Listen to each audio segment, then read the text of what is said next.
Good afternoon, everyone. Welcome to the Committee of the Whole meeting for April 13th, 2023. Please note in the meeting minutes that Councillor Sherry Hurlbert is absent with regrets, and Councillor Daniel Allen will be here approximately 5 p.m. And I just heard that Councillor Nick Hilton is going to be about 10 minutes late.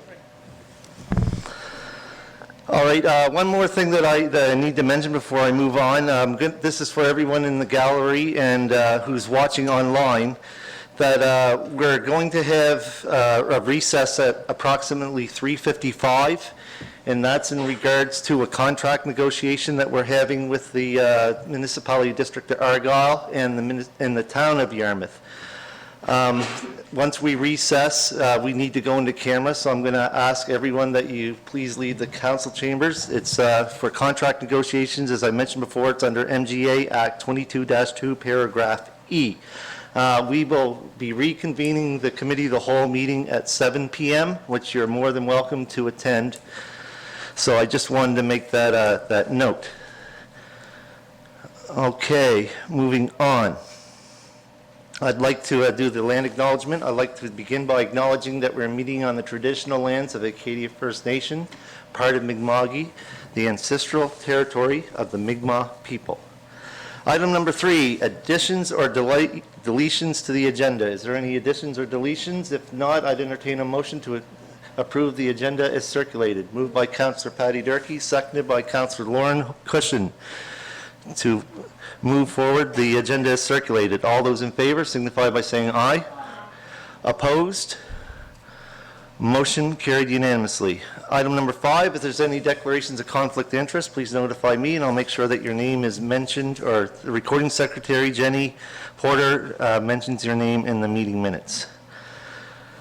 Item number 6, presentations, nutritional awareness. Frank Sonier, welcome. Could you please hit the red button on your thing and I'll turn your mic on? Nope, just hit it once. There it goes. You don't need to talk directly into it. You can speak from there. And you have the floor. Thank you very much. So, Warden Cunningham, councillors, I'm certainly pleased and appreciate and very grateful for the opportunity to present what I'm presenting today. I hope that I can do justice to the presentation that in regards to my views as to where it is going to go. Also, in order to seek your support in my efforts to implement within the school curriculum from grade primary to grade 12, the how and the why of real food nutrition.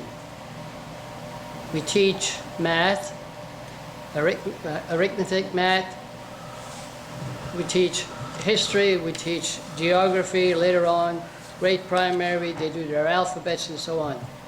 Nobody teaches nutrition. Nobody. We talk about it. Mom says, eat your apple, eat your vegetables, and we move on. But that's not real life. We may say, well, it's too late for mom and dad or our grandparents. It's absolutely not. The reason is that if our children start to understand the how and the why of real nutrition, if mom is 25 years old, by the time 12 years turn around, or 13 years, mom is only 30 odd years old. So the daughters, the sons, can instruct their parents as to how to proceed with their diets and so on, and what it does, and how it really works in the body. So I brought a few things here that I want to show you as examples of what I'm talking about. Here's a one ring that represents a one molecule food. It's called a monosaccharide. Saccharides are just simply sugars in the form of glucose. Anything we eat, doesn't matter if it's meat or anything, once it gets into your bloodstream, it's called glucose. I'll go to the second one. This is the same, except it's a two molecule. It's called a disaccharide. This is a trisaccharide, and this is a polysaccharide. When we eat food, and if we eat a polysaccharide with that many molecules, it has to break up from that many to 3 to 2 to 1 before it goes through your intestines to your bloodstream. That's how it works. If your gut is damaged, we call it leaky gut, then the tight junctions within your intestines that are supposed to be tight like your fingers, they open up if your gut is not healthy, and particles of food that has not been fully digested get into your bloodstream. So we get hay fever, we do this, and they say this is the time of the season when we have hay fever. I don't believe it at all. It's because foods that are not supposed to be in our bloodstream are getting into it. So we develop histamines, and the doctor gives us antihistamines to fight it. Bear with me, I gotta turn my pages. So, again, like I said, all subjects in school are critical and important. So my presentation here is of extreme importance, and it's simply based on science. Science says if I hold this in my hand and if I drop it, if I let go, it's going to fall. That's pure science. There's other examples of science. One is, as Warden Cunningham will understand, the combustion within the inside of a motor. The pistons go up and down. It's a fact, it's science. It's to that vehicle. Other sources of energy for other different products is different. However, in the piston, when the liquid becomes air or a mist within the top of the cylinder pushes it way up to the top, and at the right timing, the spark plug ignites, explodes the mist, and the piston goes down, up and down. So the intake valves are open to allow the mist to go in. They close, the exhaust valves open, comes out the tailpipe. Sort of the same thing happens in our cells. It's called the mitochondria. And it is the ATP, it's the power source of our bodies, of our energy. So when the food is fully digested, from the bloodstream to the intestines, through the intestines, into the bloodstream, goes to the liver to be changed, rearranged by enzymes and so on. It moves back to the bloodstream. The bloodstream takes it to the cell. The cell has this special function that burns what we eat. It has to burn. If it doesn't burn, we're not going to function. So the mitochondria, which is the little factory that takes the food, the particles of the food, or the ingredients, the substance of the energy, which is not a solid food anymore, it's a liquid. The mitochondria uses it as energy, and the energy that it's producing. So we measure by inches, by kilograms, by kilometers, centimeters, and on. We measure a calorie by joules. So the amount that it takes to digest a food substance is in that measure of using joules. So calories versus nutrients is together and opposite, because calories that are empty of nutrients are no good at all, and we eat it every day. Whereas when you eat food that are loaded with nutrition, including the calorie, because the calorie has to be there, it's part of the process. So the cells divide, they break down, they multiply, and we live. Our red blood takes in oxygen, or our blue blood takes in oxygen, changes it from the blue, because the blue contains the exhaust from the cell, from the mitochondria. So we want it to be red, so we take a deep breath. Where it goes into your lungs, first it goes to your heart pumps it to your lungs.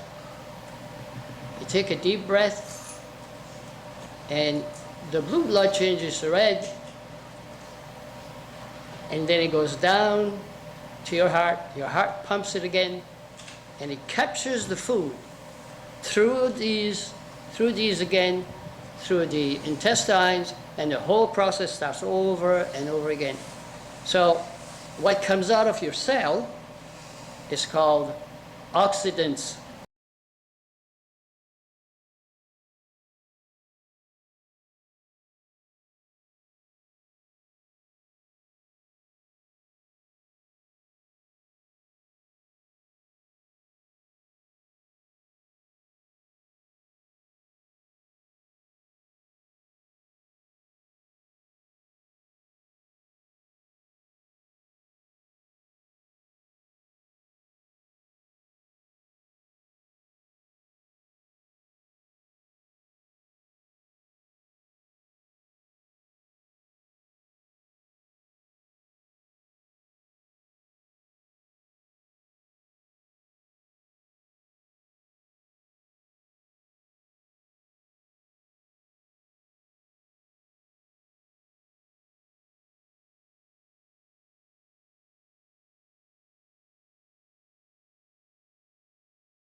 It's like when you eat an apple and the inside turns red, air hits it.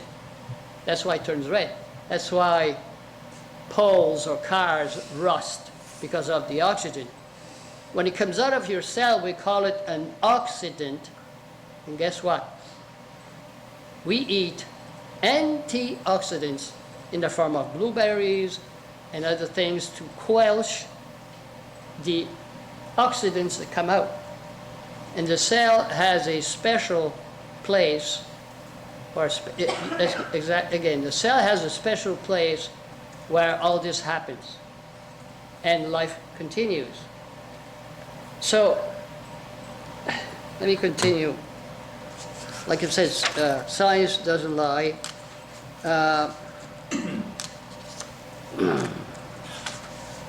So I want to talk about prevention. There's also nutrition versus medicine. And my Google says that medicine prevents disease. I'm saying it has caused the opposite. It increases our risk of illnesses. Then, number 2 here, he made distinguished contribution to pathology and medicine. Medical science practice of medicine, healing therapies, therapeutic therapy, treatment, and healing art. Healing art. Drugs possess zero healing power.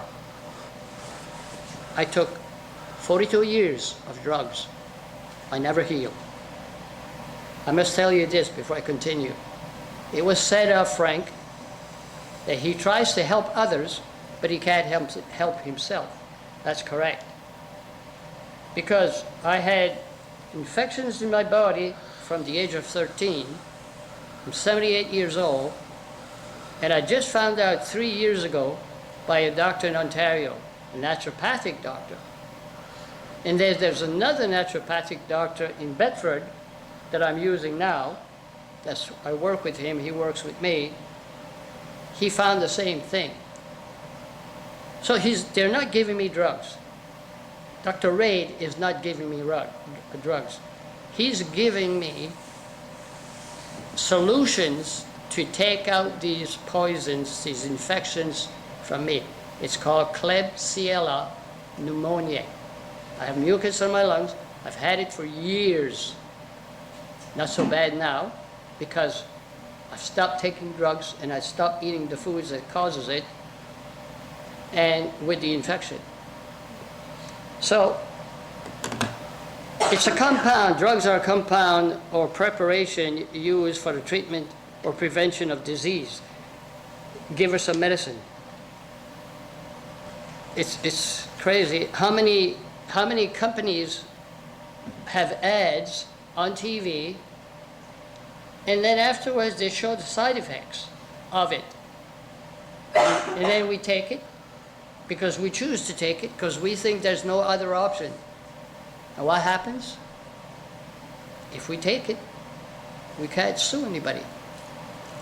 It's the wrong approach. I can tell you it's the wrong approach. So there's a doctor in Switzerland. He's at the Paracelsus Clinic. It's the most prestigious clinic in the world as far as healing is concerned. He describes it this way. People come to me with the same symptoms. So he says, how do I treat it? So he explains it this way. While he was in woodcrafting in school, the professor gave them a picture of a town in Switzerland called Tufen. The same picture, all the students. He said, take it home, cut it all up for a puzzle, bring it back. Same picture, same picture. I'm the same picture as these people. I look the same, I have a nose, whatever, and I have maybe the same symptoms. They brought all their puzzles back. His puzzle didn't fit in my puzzle. They were all different, they were all mixed up. None of them work on each other. So he said, I have to look deeper and find out why they have these symptoms and find the proper and correct approach for each individual. And that's how they proceed. So we cause cancer. Glycation, okay, this is all about the cell. We either grow old too fast, or we eat right and we keep going longer and longer. Glycation is like when you take a piece of meat and you put in your frying pan, and it sears the bottom and sears the top as you turn it around. The faster we brown, that's our cells, the sooner we die. Oxidative stress. I explained to you where the oxidants come out of your cell. If too fast comes in, too much of meat, causing acidity in your body, causing gout and other things, well, your cells become so stressed out they can't cope, and in your liver, it affects other problems. So what happens, those cells die, and you can't get them back.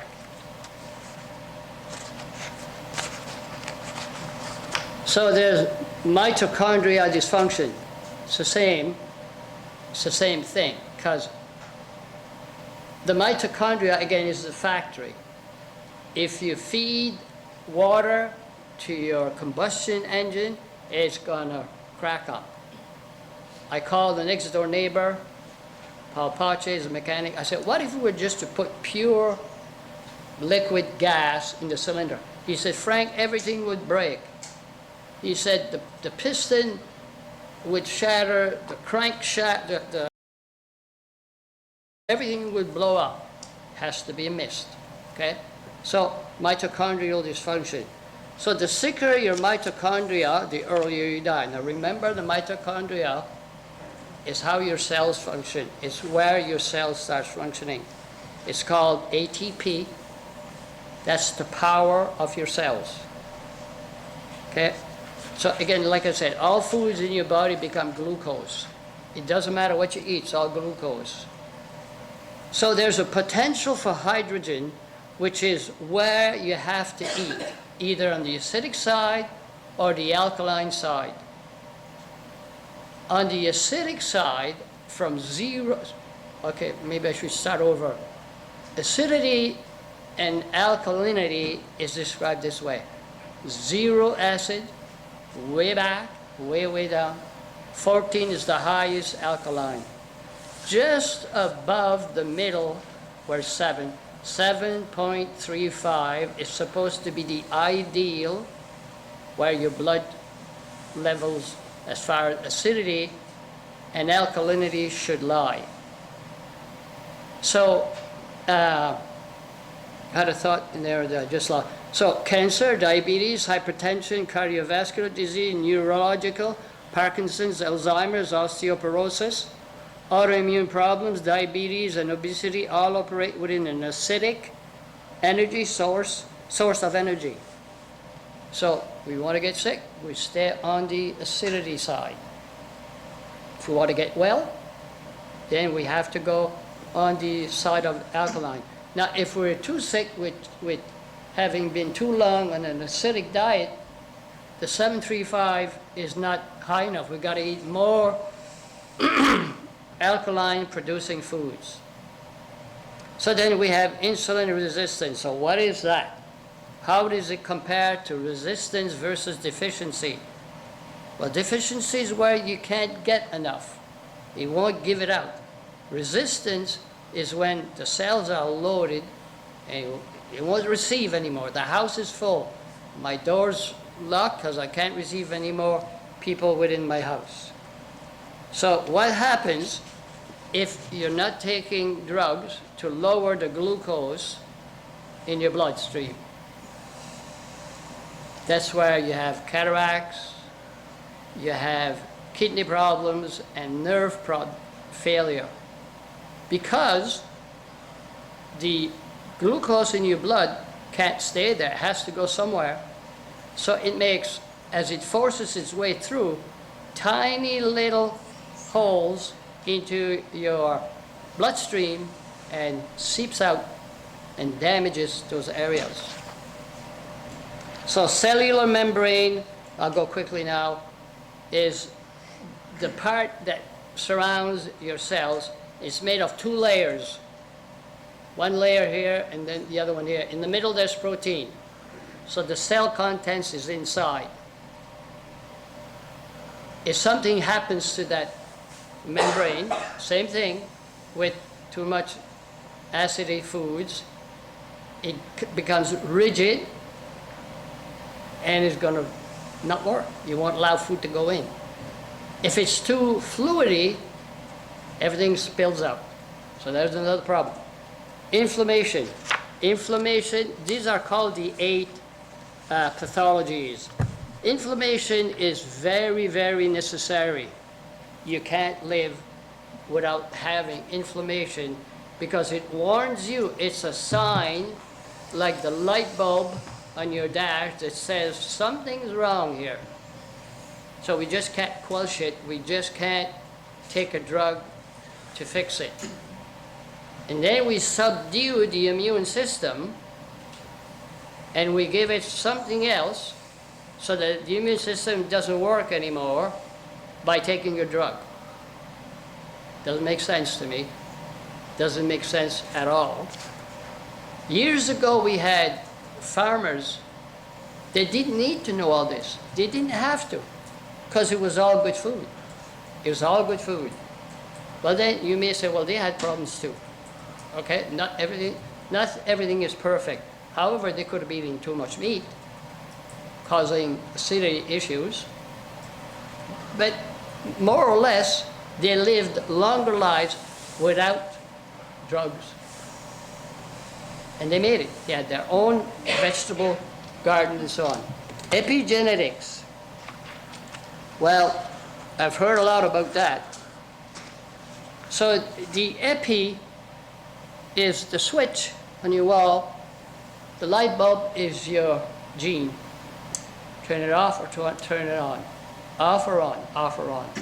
And see what happens. I had problems understanding this.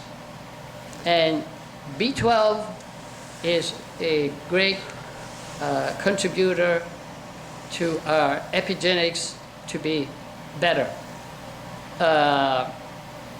So our DNA is only 15% of our health, whereas the rest of the issue is what we do, how we eat, and how we manage it to become healthier and healthier. Now, some children may inherit from their parents their genes and the problems within their genes. And we ask why? Well, that's one of the reasons. Autophagy is for your brain. So when you don't sleep at night and your brain doesn't have a lot of time to rest and heal, whereas when you sleep, it's garbage night for your brain. All the stuff that your neurons had to cope with during the day is now being flushed out. Your body gets rid of it and you get better, or you live healthier. Whereas if you don't sleep, your garbage man is on strike. I had that same problem because I couldn't absorb foods, and one doctor said this to me. He said, and I'm sure a lot of people here haven't heard about this one, and most doctors don't. We all have what we call glutathione, and the glutathione is responsible to get rid of some of that garbage. However, I'm missing those two genes that if my glutathione doesn't work, one gene will take over.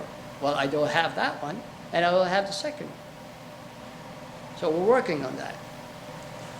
So, again here, quote, in other words, in the brain, every night is a garbage night, and if you don't get enough sleep, it's like having your brain's garbage man on strike. So I'm explaining metabolism here, but I'm not going to do that because I've already went through most of it. Your time is pretty close to the end. Okay, so. okay, I'm just going to go at the end here, but you've got most of the gist of it.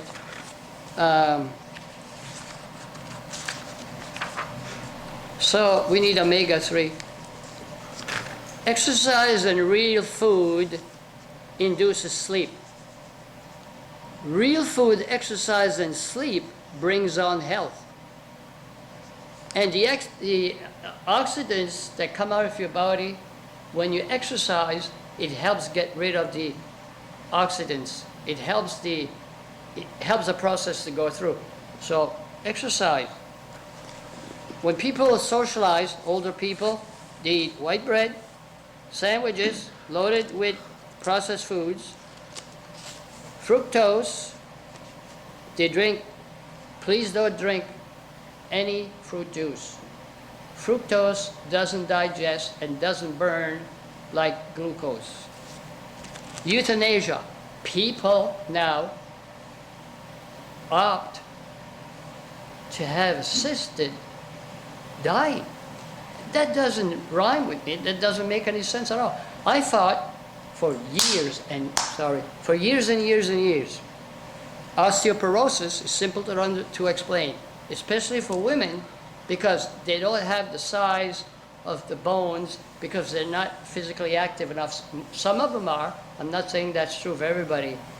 However, the reason they lose their bone density and it becomes brittle is because if we don't consume it, our body is going to go get it from the bone to keep the heart alive, which is more vital, to keep the lungs functioning, to keep to keep everything moving. The liver, the kidneys, and the brain lives on minerals that supply calcium, magnesium, that sends electrical impulses to make the heart go. It all works all together as a unit. Where is the immune system? Where is it? Here, here, here. It's all of it. It's your whole body loaded with nutrition everywhere. From all the vitamins, the minerals, everything. It's all of you. It's all of you. That's the immune system. And we want to suppress it where we need to build it up. I had COVID in April 19. I should be dead. The people where I buy this from in Austria, they said you need to take this.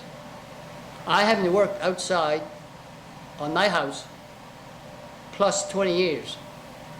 Within a couple weeks, I was outside working because this is a product that's specialized for the immune system. So we have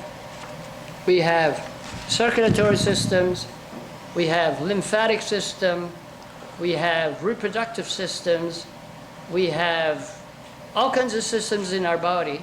If you allow me a second here so I can just throw it out quickly to make you understand that one drug won't do it, because one drug affects everything else and it ruins. Skeletal system, your muscular system, all right? Without my muscle, I can't move.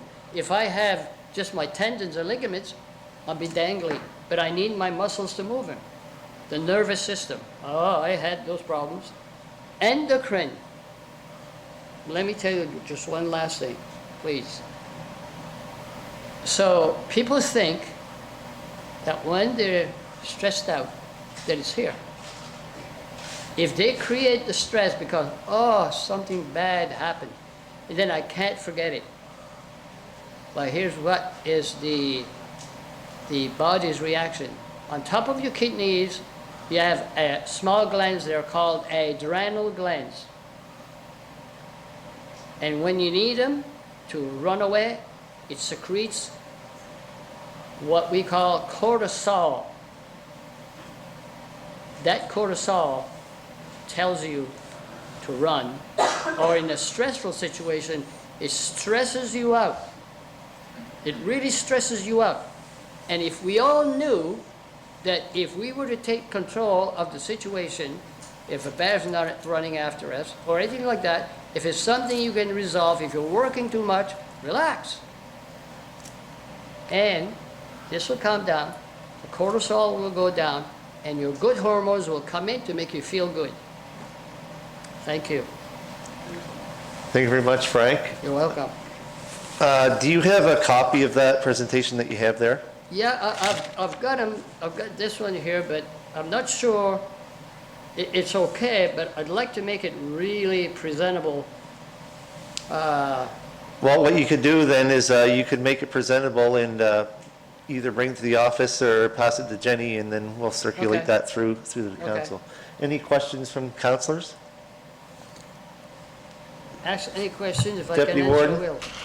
Just like to thank you for coming in, Mr. Saunier, and the presentation was interesting, and definitely the exercise piece is Yeah, I'm deaf, so sage. you're gonna have to Oh, speak I up. said, thank you for coming in, and the exercise piece, as well as the other pieces you provided to us, is good advice, certainly. Thank you. Thank you. So I'm just asking your support, because this is going to Michelle Thompson, our health minister. I got a call from her secretary, and they're interested. I saw her on TV 3-4 weeks ago, and I could see she was struggling to answer question to the ATV anchor person. And then secretary also sent me the email address for our Minister of Education. So again, my passion is to get to grade primaries, to grade 12, to introduce it in the school curriculums. All right. Thank you very much, Frank. Thank you.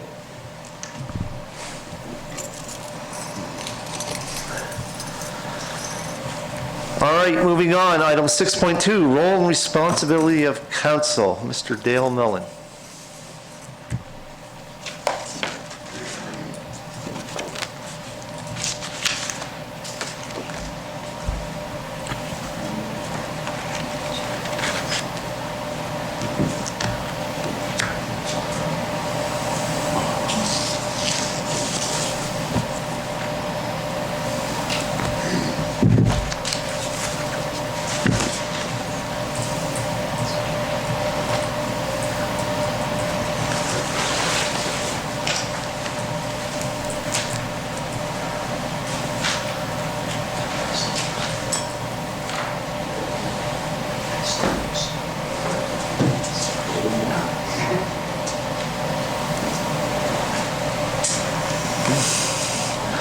The microphone's on. You don't have to do anything as soon as you're ready. Okay. So I'll begin by, first of all, I want to say good afternoon to you, ladies and gentlemen. And I also want to express my appreciation for the opportunity of being able to address the council and to express some of my concerns and ask some questions. As just a brief preface, as a follow-up to something I did a number of years ago, I taught science, something like the gentleman that just left. Some of the things that he discussed I was aware of. Mine's not going to be a presentation in science as such. I'd have to bring up amino acids and talk about the 8 essential ones and the C6H12O6 sugars and this type of thing, but mine is actually much different. One thing in science class that I did do, this was back in the 70s, I taught a section on climate and weather. And then in the 80s, I noticed that in society there was a renewed interest in climate and weather. And when I listened to what was being said, I discovered that what was being talked about, what was being promoted, was far different than anything that I had ever done. in my science. But I was intrigued by the emphasis that was now put on climate. And in the 70s, I taught of an oncoming ice age, something that we learned at that time would be here probably within our own lifetimes. This contrasted sharply with what we're now being told of something that's occurring that's going to actually heat up our Earth. Further, we're being told that we're causing it. However, there's a much different science now explained. This encouraged me to do some further research. My findings were much different than the claim science. And when I tried to clarify my information, I was told that I was obviously wrong, that my information disagreed with all the major government-funded scientific organizations in the world. Did I think I was smarter than them? No, not at all. But I wanted to ask questions. On further investigation, I found that some of these scientists actually did not agree with the earlier science I had learned. And in fact, what I was finding agreed with many of them. However, when I inquired into this further, they responded that they had to answer that way because they may lose future funding. They may have difficulty with future promotion or research. They may face demotion. Even their employment may be jeopardized. Now we can understand why the political and the narrative of the government-funded media is so strongly in compliance with the claimed climate crisis. The actual records completely disagree with that. I can address that more fully in a future presentation. But that brings me to my main point. What are the responsibilities of the council, of you people as a body? What are the responsibilities that you have to the people that voted you into your positions? What are the responsibilities does this council have and its members to those who have spent a significant amount of money funding your expenditures, your activities, your projects, and a fairly generous salary? What mechanism has this council provided for opposition? As discussed earlier, the two levels of government above us have a mechanism for opposition. If there's a disagreement, then that's brought out to be discussed and debated and heard. Not very effectively in some cases, I do admit, but nevertheless, the mechanism is there. I also ask about the conflict of interest, which we've been reminded of a few times in this council. In reference to a previous presentation by Mr. Cox, some of the councillors suggested that if they agreed or participated in responding to his questions and concerns, it might be a conflict of interest with their employers. There was also mention made of a bias. By entertaining our concerns, our questions, our ideas, there might be a bias. A bias for who? Against who? These people behind me are the people that voted for you people. They voted for you people to express their concerns, or at least that they believed. Some suggested that future security might be jeopardized if they spoke out about some of the concerns that we brought to your attention. There was a mention made of directives. Directives from who? From where? From an elected body somewhere? We need to know about that. The first meeting this year that I attended, there was no in-camera session. Meetings from there on were usually interrupted after a very short period of time by an in-camera session.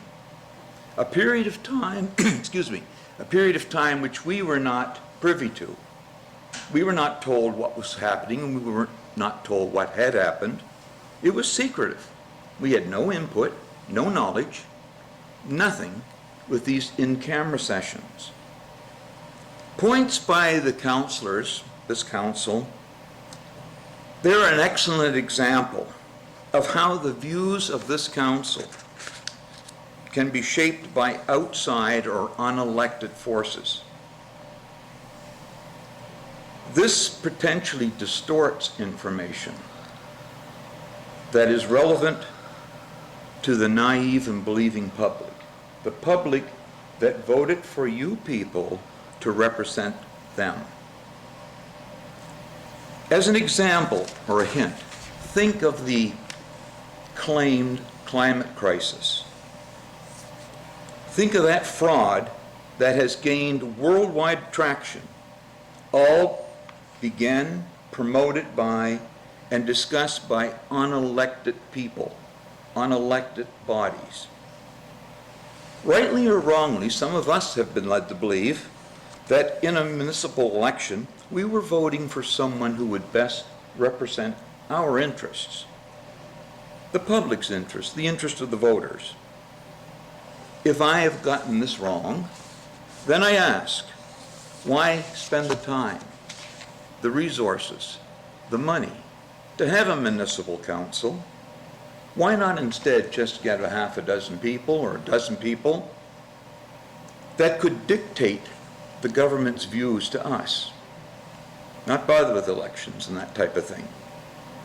So I ask, who are you representing? Are you representing us to governments and to other agencies? Or are you representing these agencies to us without any input?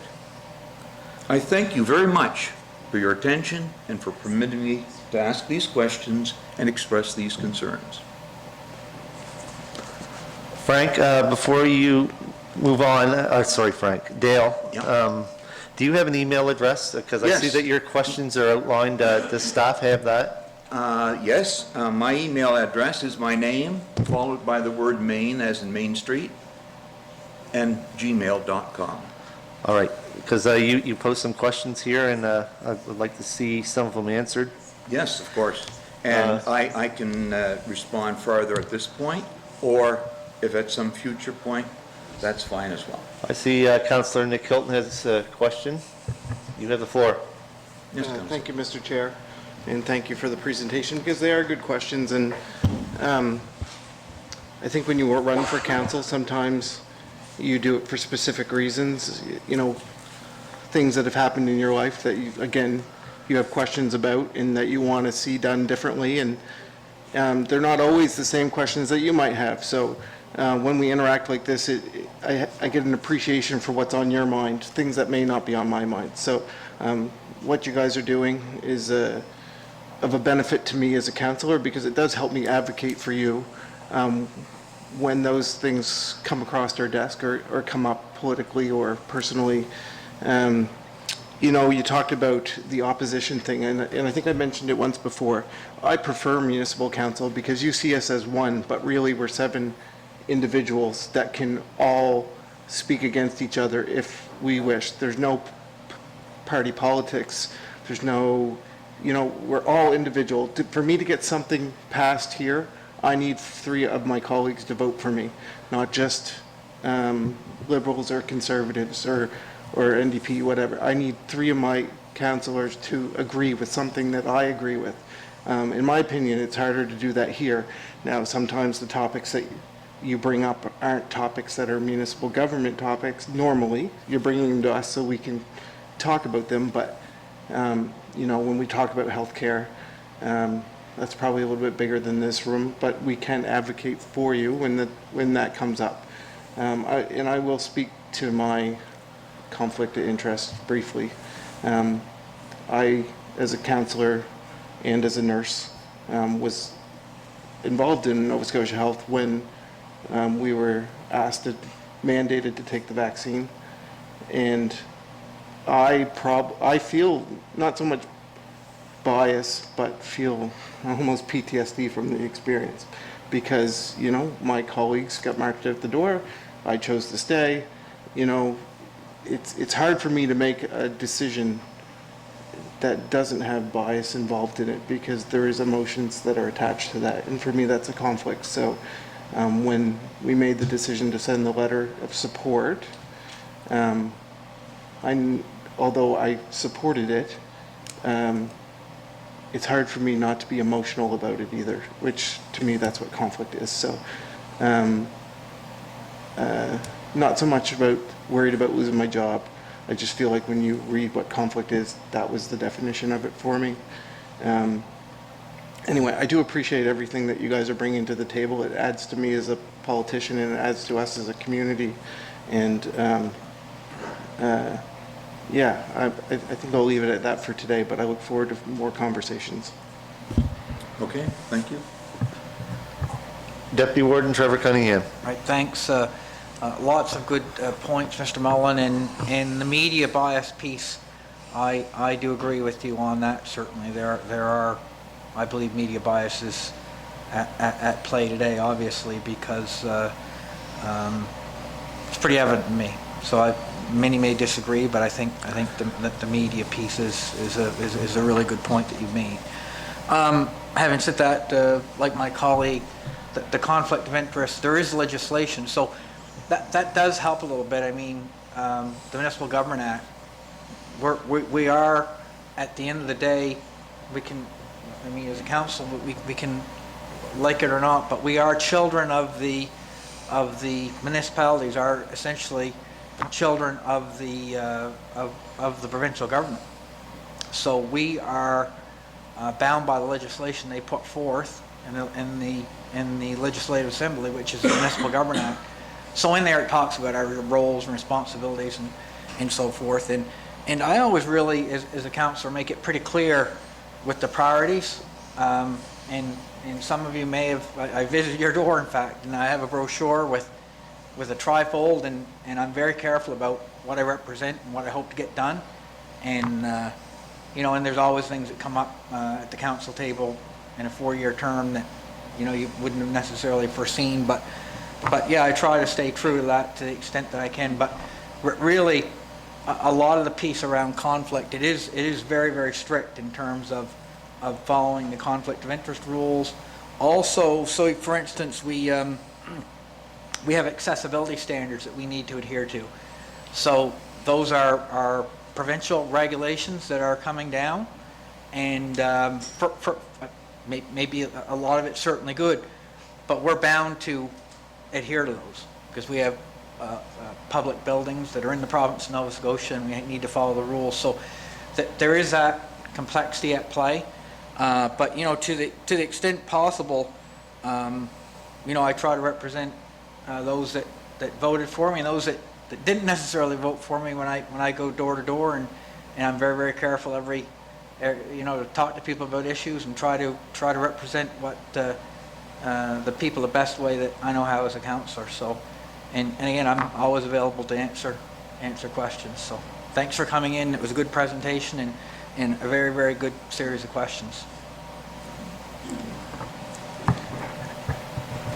Councillor Lauren Cushing. Thank you, Mr. Warden. Thank you, Dale. I remember you way back in high school. We won't mention how far back that is. I said it just a ways back. Yes. Before you started teaching school. Okay.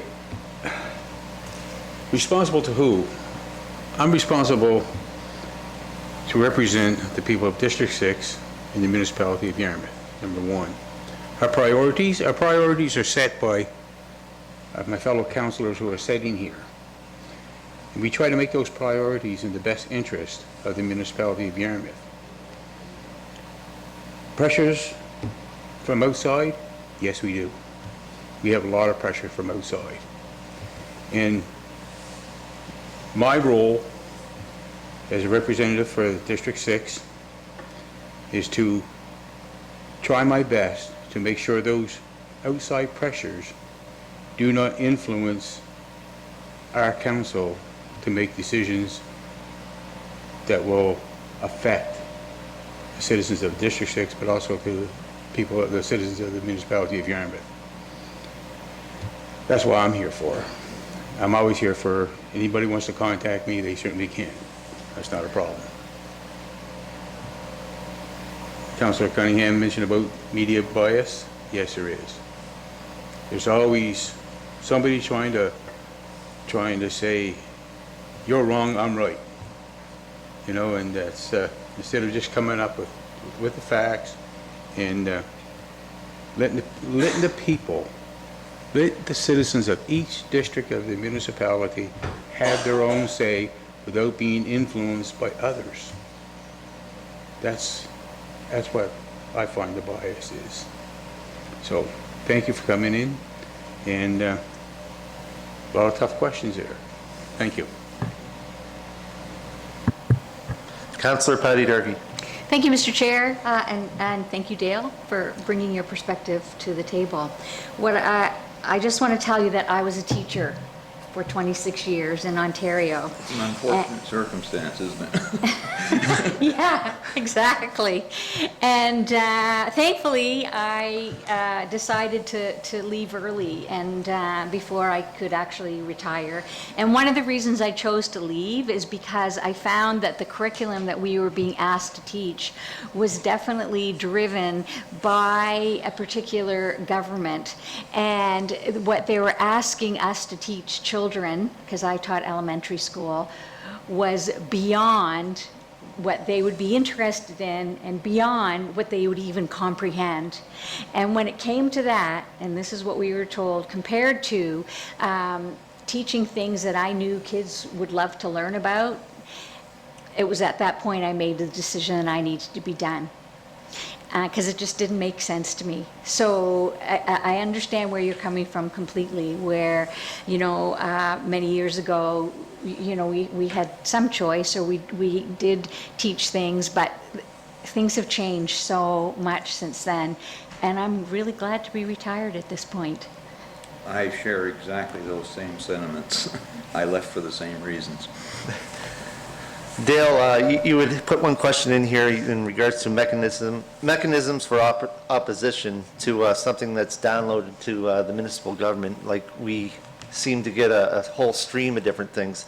There's two organizations that I'd like to point out. One is the Federation of Canadian Municipalities, and that would be to lobby the federal government to move in one way or another, or the direction that they're taking is wrong. We'd like to see you move in a different direction. It's also give us an advocacy for something that certainly out in my area is a big problem, is cellular service, internet. And actually, we did lobby, and this has been just before I had come to council. They had lobbied to get a portion of the gas tax funding for all these regulations that comes down, and that come through the Federation of Canadian Municipalities. Also, another one provincially, that Councillor Patty Durkee is a board member of, would be the Nova Scotia Federation of Municipalities. They advocate on municipalities' behalf and our concerns on some of the things that are happening, and other things like that. Healthcare was brought forward to us here earlier by Mr. Ron Cox. That's one area that we can lobby the provincial government to move one way or another, or something like that. So we do have advocacy groups, and we also have a member on our council who's part of the Federation, the Nova Scotia Federation of Municipalities. But in your questions here, we'll certainly be sending out a lot of the answers. A lot of them here I can't answer, or I shouldn't say not a lot, but some of them. But there's also something that Councillor Nick Hilton pointed out, that these presentations also make me a better councillor and warden. I try to represent everybody and try to come to a consensus. And if I don't agree with something that you or someone else would put forward, I would certainly challenge that. And I've been known for that. And but at the end of the day, if there's a majority of people or concerns that I hear, I'll certainly do everything in my power to bring the concerns of residents to this council table and other levels of government. So, thank you very much.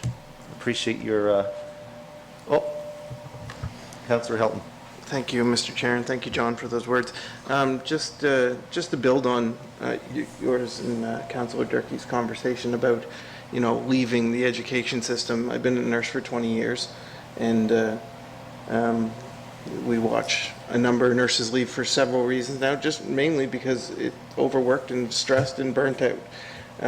So, sounds like along the same lines. And, when you look at media, education, like the education system, just the way society is in general, going back to the nutrition conversation, I know what's right.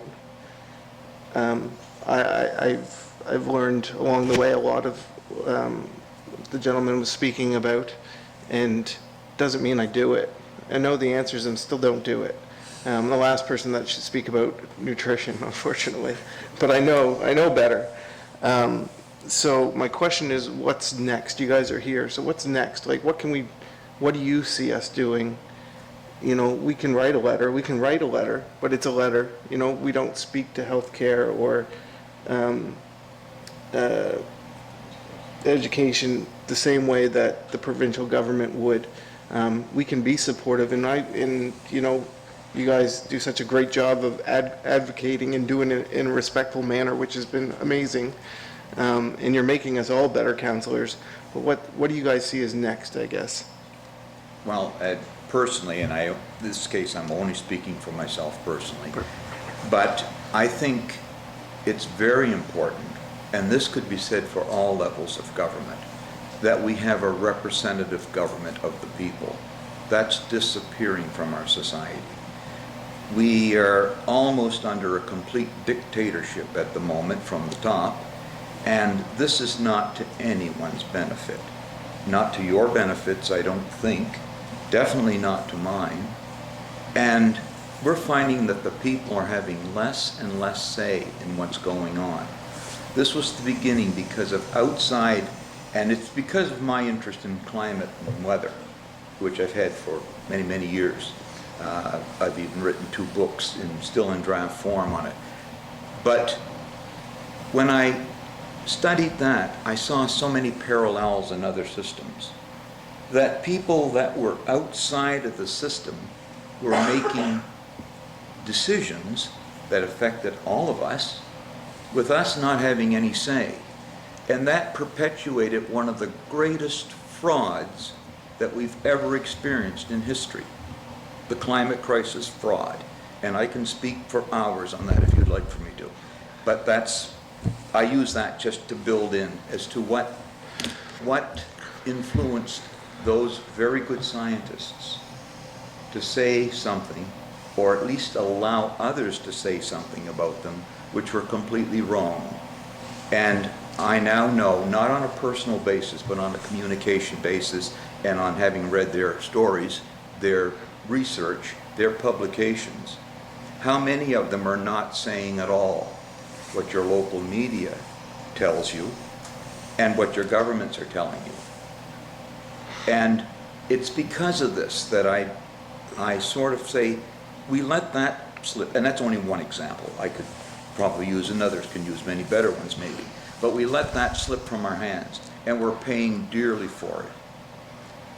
We're living at half the standard that we could live if we were not paying for this bogus situation. They followed it up with, and I spotted it immediately because the same mechanism was used with the COVID situation. They're planning another one right now. Bill Gates will tell you about the next one that they have planned very soon. So these things, they catch us off guard, and they come from above. And local people have been muzzled. You're in the medical profession, you know how they've been muzzled. I know doctors in the medical profession, they have been muzzled. And when you're doing that, you're no longer doing science. You're no longer dealing and working for the people. So I don't want to see, or I would prefer not to see this council as just another arm of government strong-arming the people into doing what they have decided for their own financial interests is good for them. Thank you. Okay. Thank you very much, Dale, for that presentation, and thank you for the questions that you asked, Council. All right, moving on, item number 6.3, we have with us Mr. Roger Devine, our Director of Development and Inspection. And if I'm not mistaken, this will be his last formal report to Council.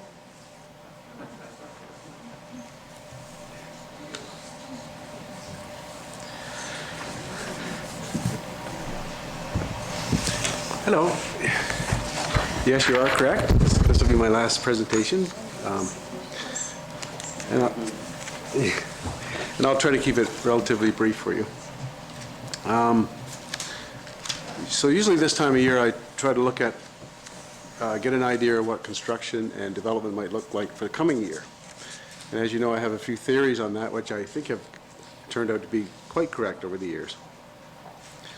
So I just looked at a few of our permits, et cetera, to see how we're doing this year compared to last. So in terms of single-family dwelling starts, between January 1st of 2022 and March 31st of 2022, there were 7 permits issued for single-family dwellings. This year, between January 1st of 2023 and March 31st, we've had 14 permits for single-family dwellings. So these have essentially doubled. So I looked at overall building permits, and last year, between January 1st, 2022 and March 31st, we had 39 total permits issued. This year, for the same period of time, we have 63 permits issued. This number also is nearly double from what it was last year. So the item that you're more familiar with me talking about this time of year is sort of a projection of what I think might indicate how busy we're going to be, is subdivision applications. So last year, between January 1st, 2022 and March 31st, we had 4 subdivision applications. This year, we have 8. So we are exactly double from last year. So we're going to be busy. And as I've said nearly every time as I presented to you, an increase in the number of subdivisions applications leads to an overall increase in the amount of development permits and building permits. It seems to work that way.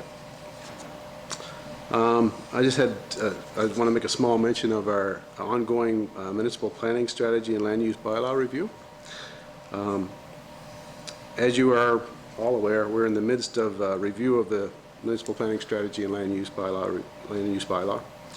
I just want to remind the public that there's an open house scheduled for this upcoming Tuesday, April 18th, at the Brooklyn Community Hall between 6:30 and 8 p.m. And this gives people a good opportunity to get further involved. I would ask the public to get further involved. And also, I just want to mention that, and Victoria can correct me if I'm wrong on this, but I think that the public engagement period is open until May 7th? That sounds Yeah, right. okay. At planmodi.ca. Yes. Planmodi.ca? Yeah, so at planmodi.ca. That's all I have for you. Other than, as the warden has said, this will be my last presentation. I just want to thank you all for my dealings with you. It's been nothing but positive. I'm going to take a lot away from this place. And it's been interesting at times. We've had debates, some disagreements, a lot of agreements, and I've had a lot of support from you. So thank you very much. Deputy Warden Trevor Cunningham, you have the floor.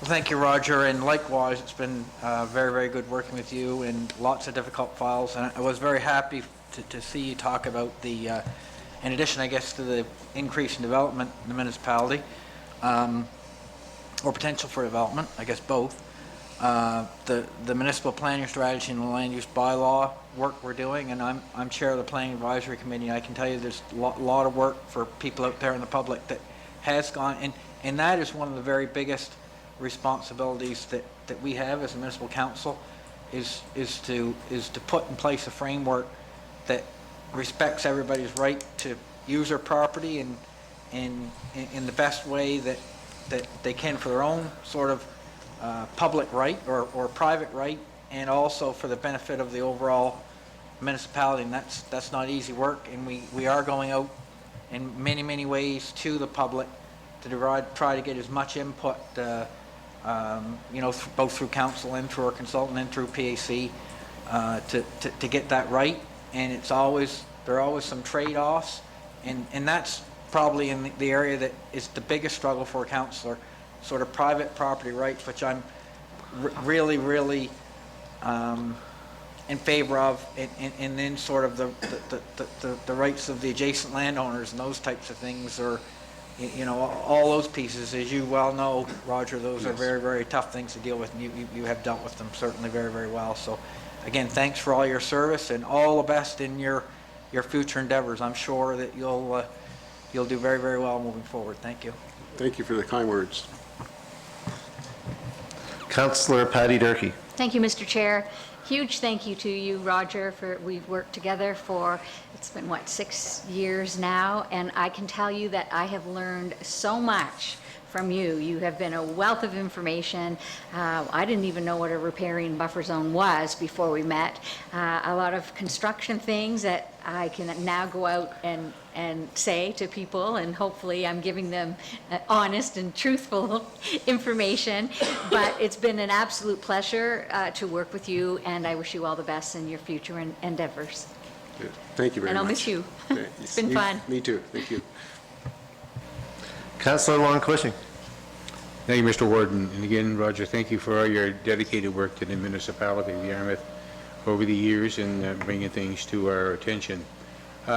Reflecting back to the priorities that Dale Mullen had mentioned, this is one of our priorities as a councillor for the municipality of Yarmouth, is to have Roger present these different items and land developments that are brought to our attention that we vote on for the betterment of the municipality. So that's one of our priorities, in each one of the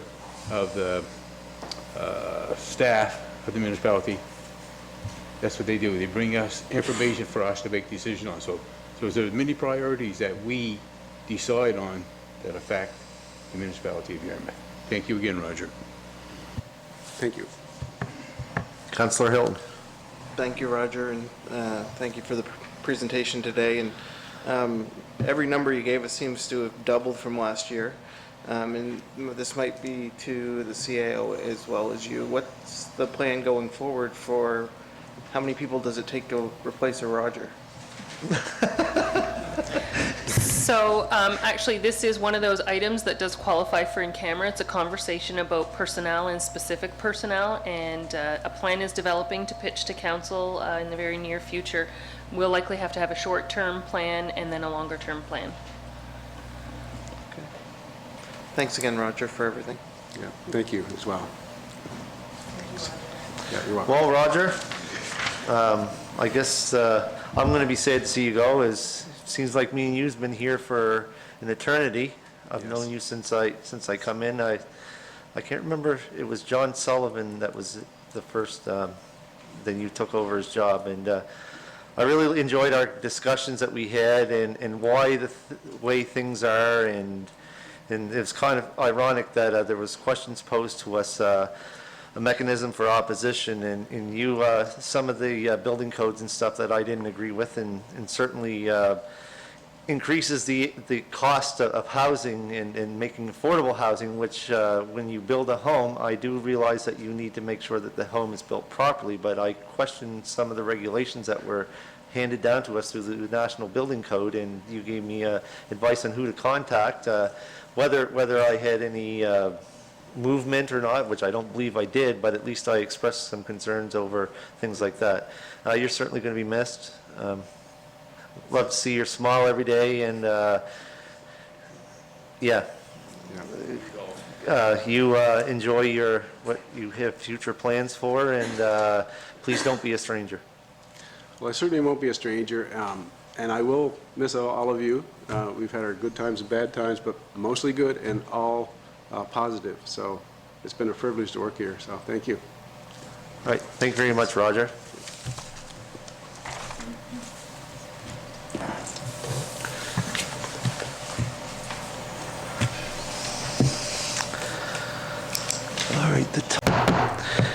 Good afternoon. We're back from recess, so I'll call this meeting back to order. The item we left off was on item number 9, old business. Item 9.1, rural internet project update. Madam CAO, you have an update for the council on that? Thank you, Mr. Chair. So in the council package and available to the public is a series of maps along with links for the different communities where we have funded projects for upgrades to reliable high-speed internet in the municipality of Yarmouth. What I want to share is that on some of the maps, there could be roads that are not shown. As long as a road that is in the overall project area has utility poles, it will receive service. So there could be a road that's small enough or short enough, it might not show on the maps that are in your package, but as long as it's within the highlighted area on the map and it's got utility poles, civic addresses on those roads will receive service. So the best thing for an individual to do if they're wondering, you know, if they're going to receive service is to go to buildnovascotia.ca and go to the rural internet project page and input their civic address, and an update specifically relating to that civic address can be provided. And if there's still no clarity, then the contact information is there because Build Nova Scotia is administering the project. So that's the best source of information on that. We are still on track, Mr. Chair, to fulfill the contracts and have the work completed by the end of 2023. Yeah, and that's exactly what it was in the contract, if I do remember. That would be phase 3, complete, done. This is the last of the agreed upon projects, yep. Councillor Hilton. Thank you, Mr. Chair, and thank you, Madam CAO, for the update. We know that was added by our fellow councillor, Sherry Hurlbert, for an update for her residents as well as ours, so I thank her for that. Just a reminder to those that are still waiting for high-speed internet to be run through your community that you can apply for a $1,000 grant towards the installation of high-speed satellite internet, which would be Starlink, because it's the only one that qualifies, as long as there's no wires currently on your poles. And I would say go to the website, put your address in and see if you qualify before you buy your equipment, because I went through that with a resident. Luckily enough, her address was added by the end of it, so just make sure you qualify before you put out the money, and then ask for the rebate. Thank you. Any more comments, concerns? Hearing none, thank you very much, Madam C. I will mention one thing. Is there any way we could get a link posted to our Facebook site?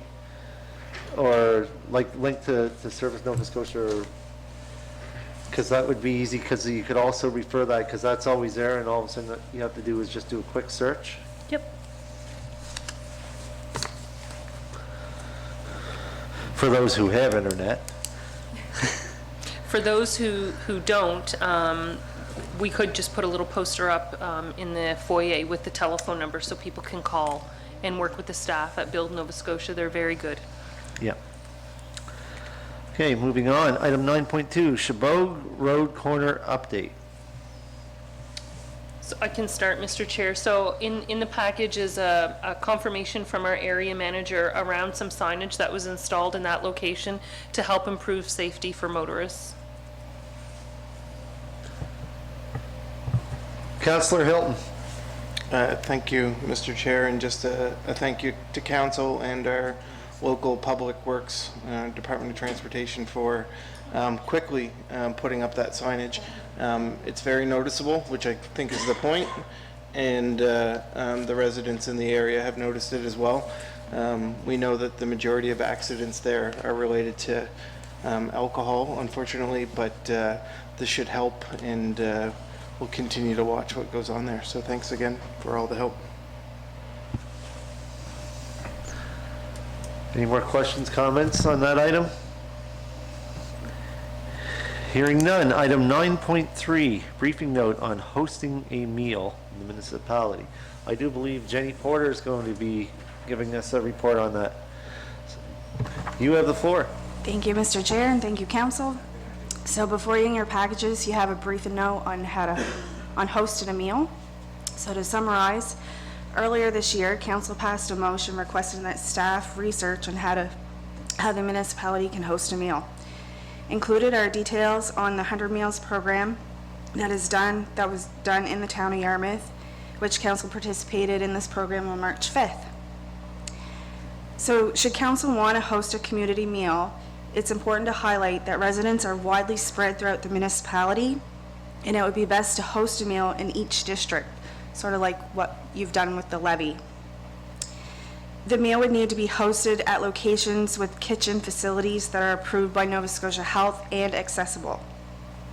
Another important point is by hosting a meal in a specific district, it doesn't mean that only those residents can attend from that district. We want to promote it to welcome everybody.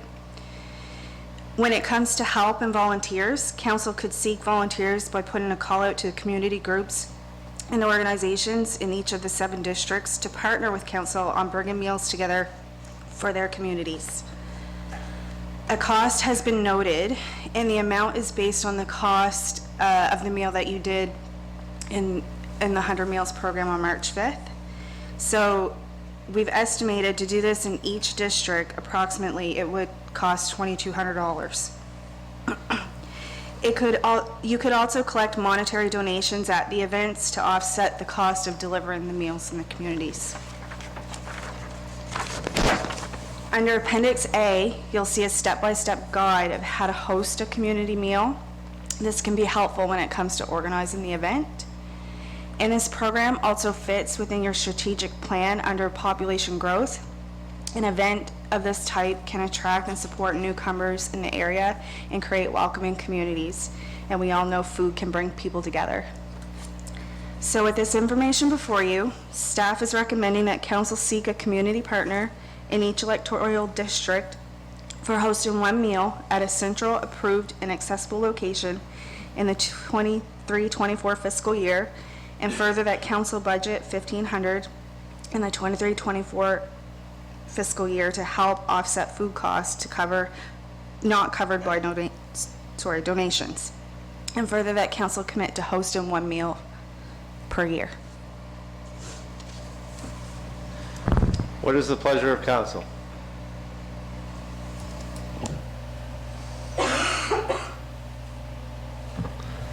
Councillor Nick Hilton. Thank you, Mr. Chair, and thank you, Jenny, for the briefing note.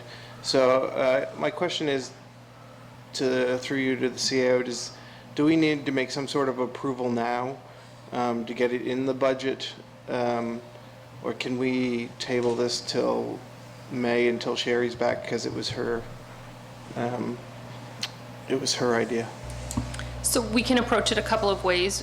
We will have a committee of the whole meeting in May prior to the final approval of your operating budget, so we certainly can table it till then.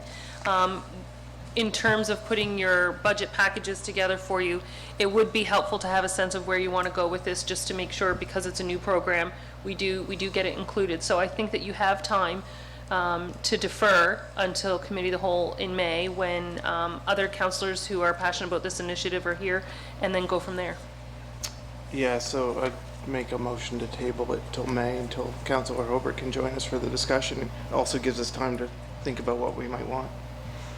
Okay, a motion to table this until May, moved by Councillor Nick Hilton, second by Councillor Sherry Hurlbert. No. Bob.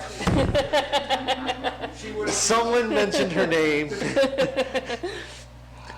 Second by Councillor Patty Durkee. My apologies, Councillor, for that.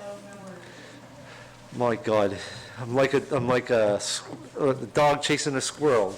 You know, so another one comes out and my mind goes somewhere else some days. Is there any discussion on the motion on the floor? Hearing none, all those in favor signify by saying aye. Aye. Opposed?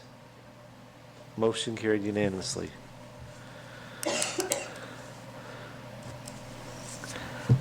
Okay, moving on. Item 9.4, Point Maitland Fog Alarm Building. Councillor Durkee, you had asked to have this put on the agenda. The floor is yours. I did, thank you very much. So probably 4 or 5 years ago, I brought this to the attention of council that we have an asset near Port Maitland Beach, which is a false alarm building. And at that time, there was not a lot of attention being paid to that building.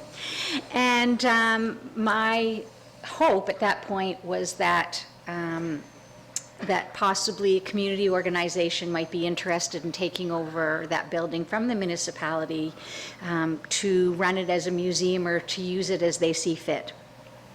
But we know that there is a problem of asbestos in the building, and we did some research at that time, and it was going to be fairly costly, but it is an asset.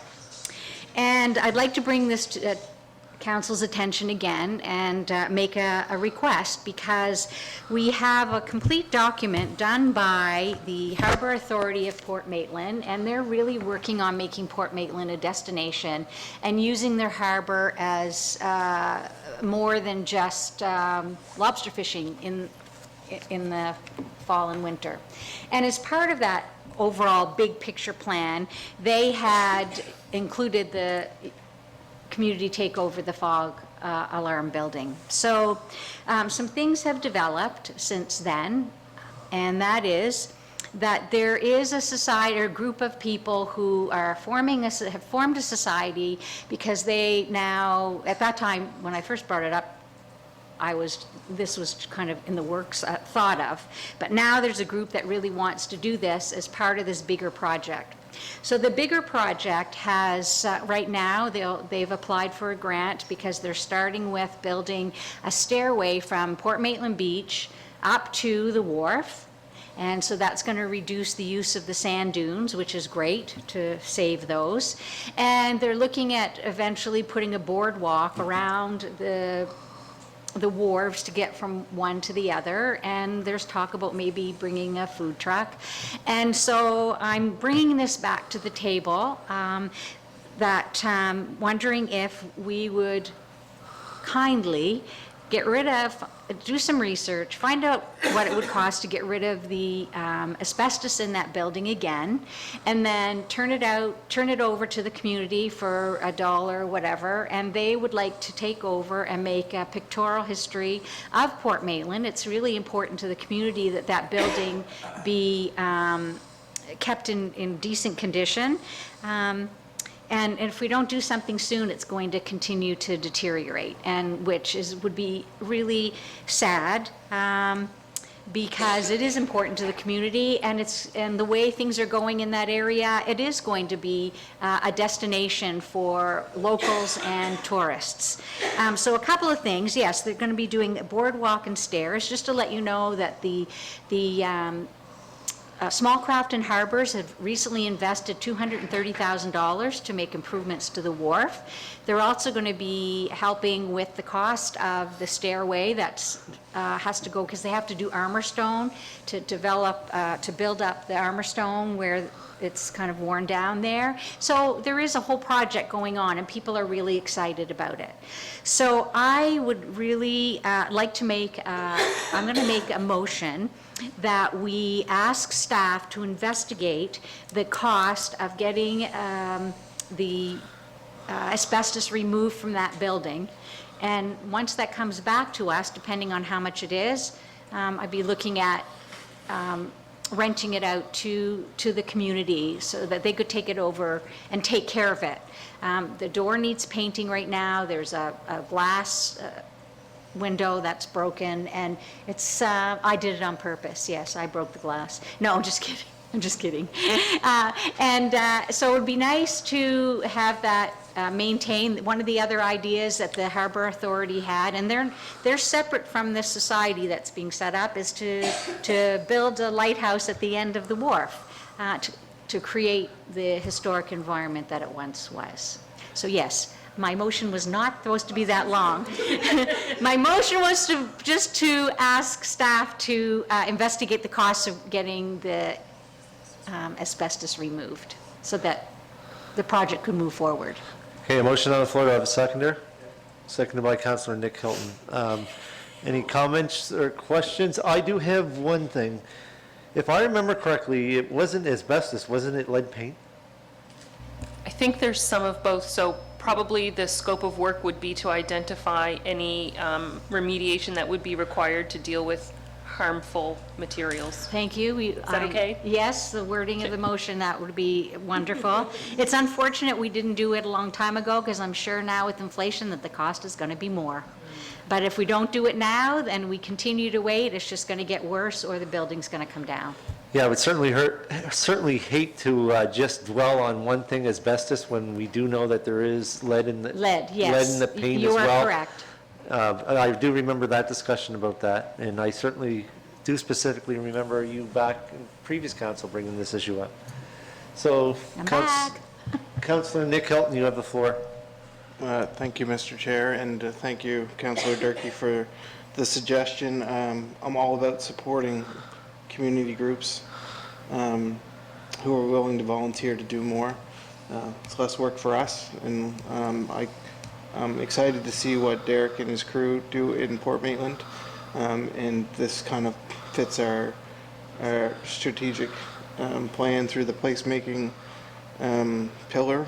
So I'm excited for that as well, and maybe depending on how many grants that come in, we might have money left in the placemaking fund just for that specific thing. So thanks again. Yeah, also too, if a community group takes on a project like this, they have access to different federal and provincial funding to help remediate stuff like that. So it's a win-win-win for everybody. All right, any more discussion on the motion on the floor? Hearing none, all those in favor signify by saying aye. Aye. Opposed? Motion carried unanimously. Thank you. Thank you, everybody. I do have one question that regards this motion. The motion that was just made was a recommendation to regular council. Yes. It just wasn't to direct staff. Yeah, okay. I have to think sometimes. All right, item number 9.5, Nova Scotia Federation of Municipalities update. Councillor Durkee.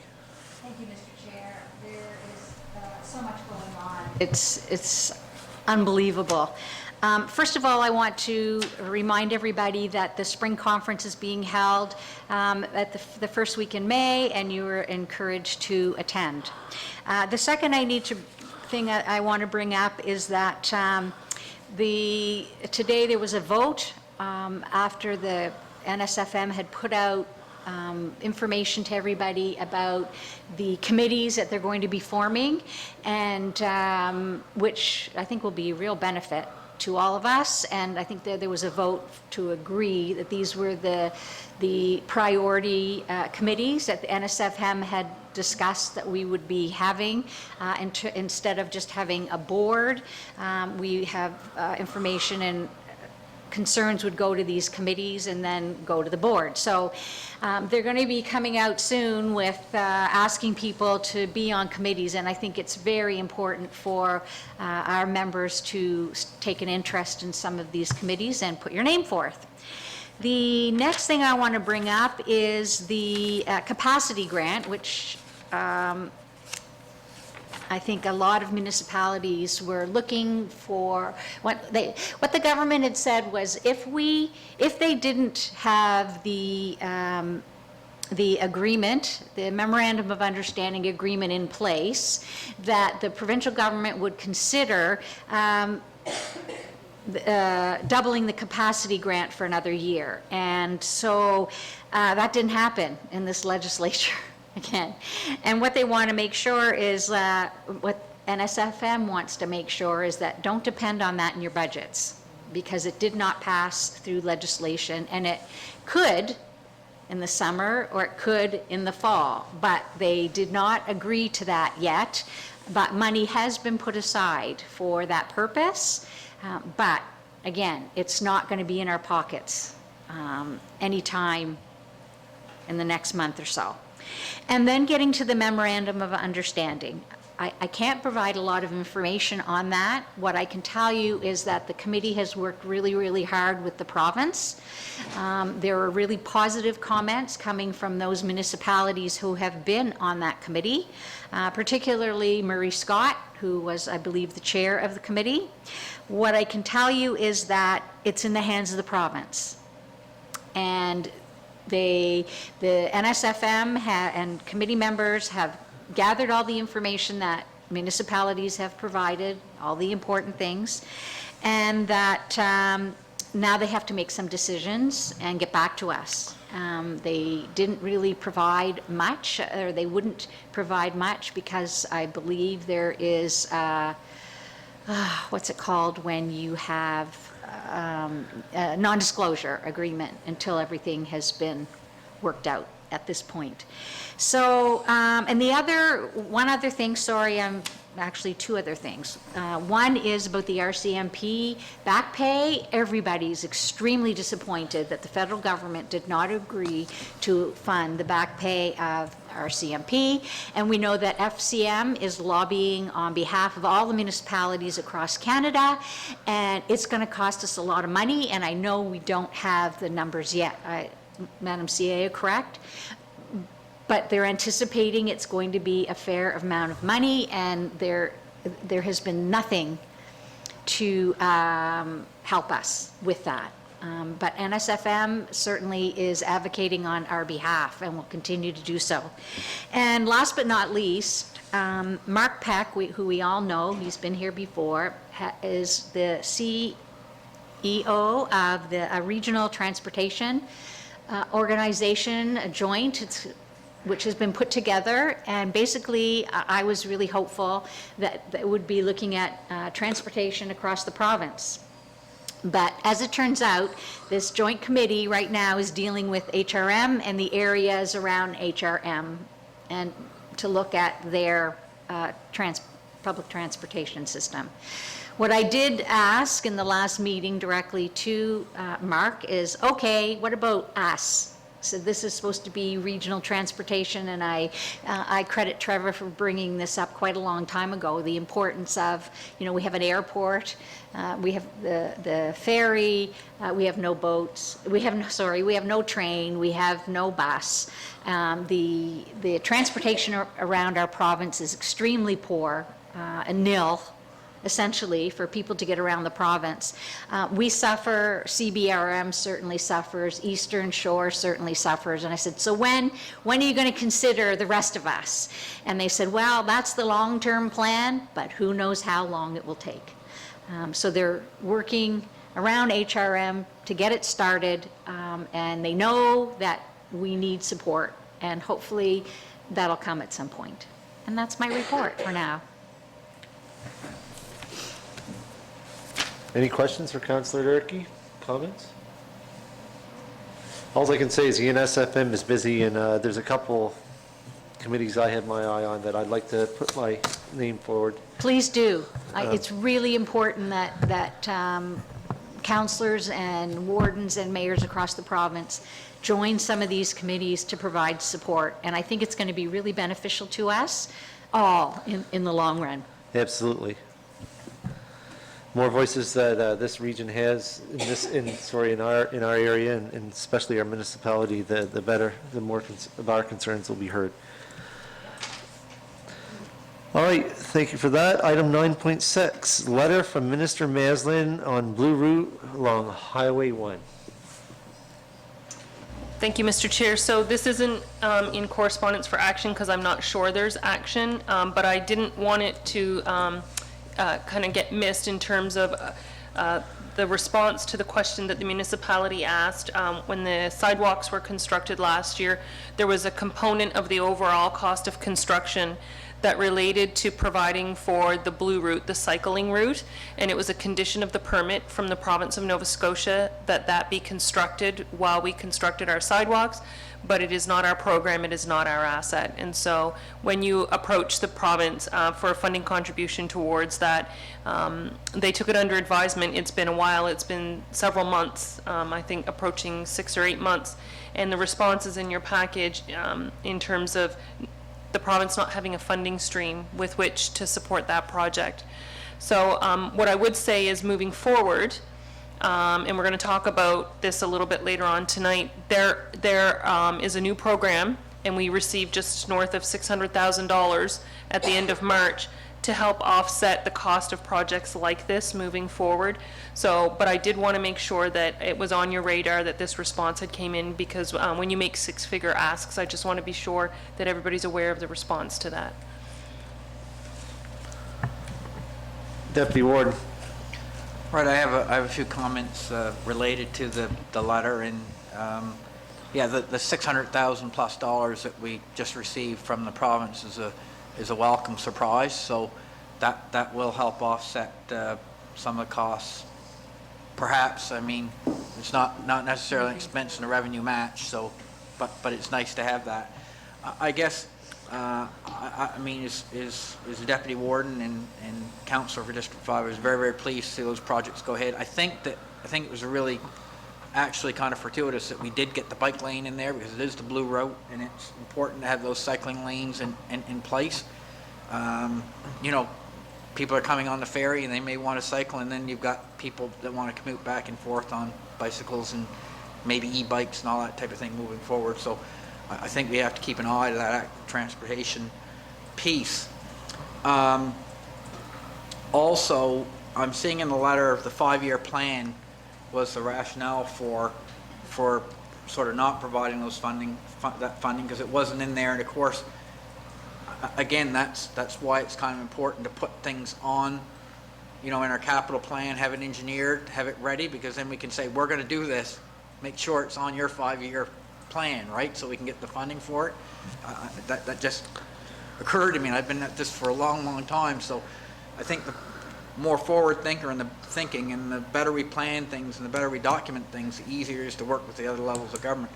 Having said that, that brings me to the Lake Milo, the Milo Stretch Active Transportation Project, which we've done quite a bit of work on. I think we've really got to put our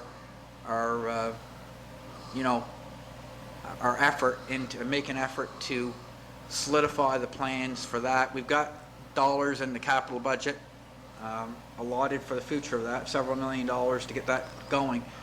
But I think we need to push them to have that on the 5-year radar, the repaving and the bike lane piece, because I fear it's that collaboration. Where are we with that? I guess through you, Mr. Chair, to the CAO. And just before that, I will explain a little bit about the sidewalks. It's because we've got some people in the audience here. When we build active transportation or sidewalks, it's actually the province that owns the land. So our CAO did mention that certainly we have to engineer that to their standard. So again, these things are all intergovernmental. Even if we use gas tax to pay for it, but again, the province sets the standard on the construction essentially, and that has to all be signed off on. So in the event, through you, Mr. Chair, to the CAO about the Milo project. And before, sorry, one more time, my apologies. I am also going to be coming to council during our next capital planning session to talk about the sidewalk from Red and White to the Hyundai dealership, because if we're going to, we've already committed to looking at and doing the Milo stretch. Obviously those sections need to be connected at some point, so my apologies. I don't believe we were committed to that. No, I say we've committed to it in the capital plan, that's all. Yeah. To the, so I'll clarify. So the Lake Milo Active Transportation Plan, Master Plan, was accepted by Yeah. council, and there are placeholders in the long-range capital investment plan for that project, but no contracts have been signed. The commitment is basically at the strategic level for sure. And to the Deputy Warden's point, there's a partnership that's required with the province of Nova Scotia to implement that strategic plan for the Lake Milo corridor, because approximately half of the work that's required to build what was designed happens on Highway 1, which is the province's road. And then there's a component which is definitely for pedestrians, which would be a purely municipal project with permission from the appropriate provincial agencies. I'll put it that way. So to answer the Deputy Warden's question about where is that project, so with respect to collaborations with the province on projects, essentially that we need them to build, we are actively working on a piece related to Highway 101 in Greenville Road, which is slightly further ahead in the queue than the Lake Milo project. So I would suggest that Lake Milo is still a placeholder in terms of a couple of years out, but I don't think it's ever too early to lobby and advocate, at least with the MLA, to determine if there's support at that level for the project, and then begin to advocate to have at the departmental level, have it start to appear on 5-year plans. Thank you. Councillor Hilton. Thank you, Mr. Chair. So I'm all in support of the Milo Active Transportation Project. You know, I think we have a few areas within our boundaries that need to be worked on. All blue routes. You have Lake Milo. You have Route 3, the airport stretch. You have Cape Verschoux, all in need of extra room on the shoulder for pedestrians and active transportation. So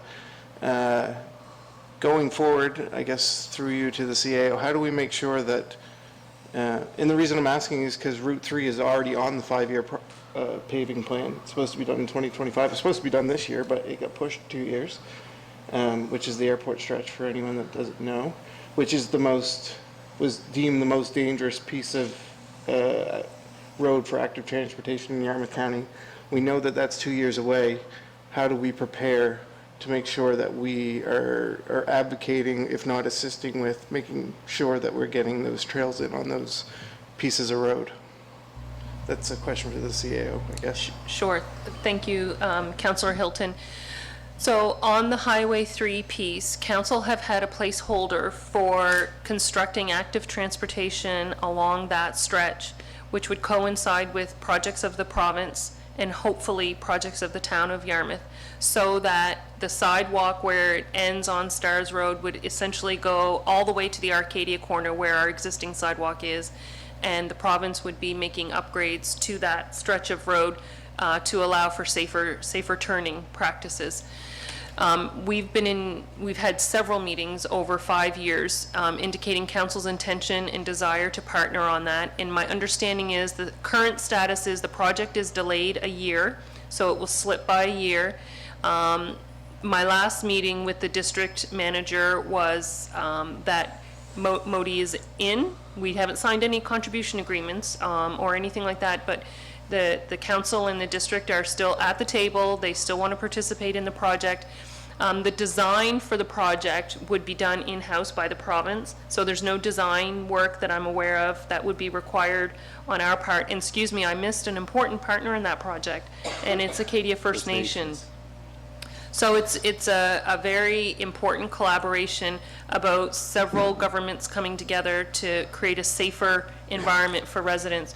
So as far as I know, Councillor Hilton, that's still on the agenda.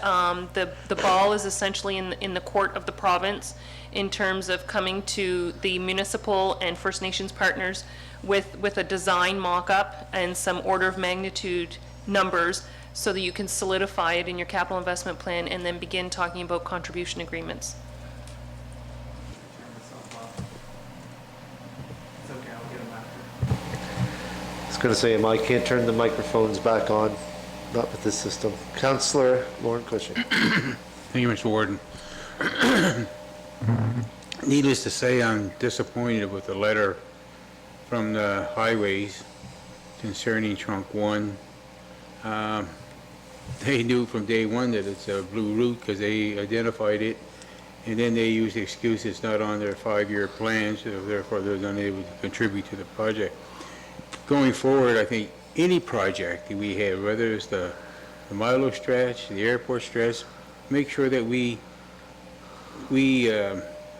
advocate very strongly that these are blue routes, and so when the time comes for them to be built, the province is well aware of it and they can contribute their part, as well as parts of Highway 304 to Cape Verschoux which hopefully we'll have a meeting with the Department of Highways to discuss the different issues that I had asked to discuss with them. That's a very dangerous spot down there too, that certainly needs some attention. So I think anytime that we deal with any type of road that's involved as a blue route, we make sure that the province is well aware of it before anything does happen. Thank you. Councillor Hilton. Actually, Councillor Christian said what I would have responded. I too was disappointed in the letter. I thought they had some responsibility to provide a better explanation than they did. And I'm a little surprised that there's not funds out there specifically allocated for blue routes. So, and thank you to the CAO for the explanation on Route 3. We don't want to miss that boat, nor do we want to miss any other one when it comes to partnering with the province on widening those shoulders when they should be willing to pay the majority of it. So I look forward to seeing those plans. Thanks. Yeah, the airport stretch is a little bit different, where there's other municipal partners and Acadia First Nations in the province, so hopefully we can get that one to fruition, because that's another bad spot that's been outlined. Okay, no more discussion on that? Moving on, item 9.7, draft CAO committee terms of reference. Thank you, Mr. Chair. So council had asked for some language just to provide an update to Section 5, the annual process, reflecting our current practice. So it's submitted to you for conversation and possible recommendation to council. Deputy Warden. Right, I'll put the motion on the floor, so I'll move that Municipality District of Yarmouth forward the CEO committee terms of reference to regular council for approval. Motion on the floor, do I have a seconder? Seconded by Councillor Patty Durkee. Any discussion on that? Hearing none? All those in favor signify by saying aye. Opposed? Motion carried unanimously.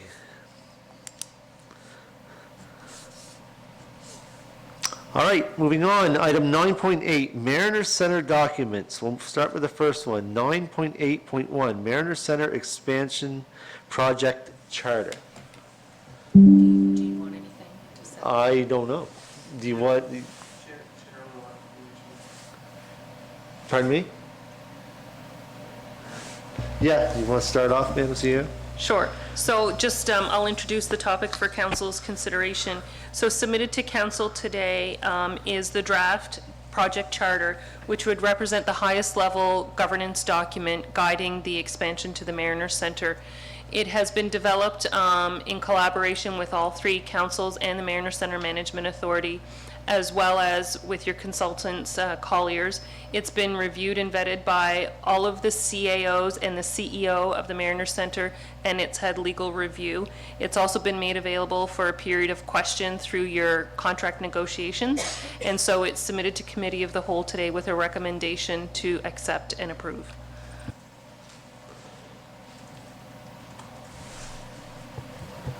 Councillor Durkee. I'll make a motion that we move to regular council the approval of the project charter as presented. Before I ask for seconder, I'm just making that clarification. Wouldn't that move to the special council?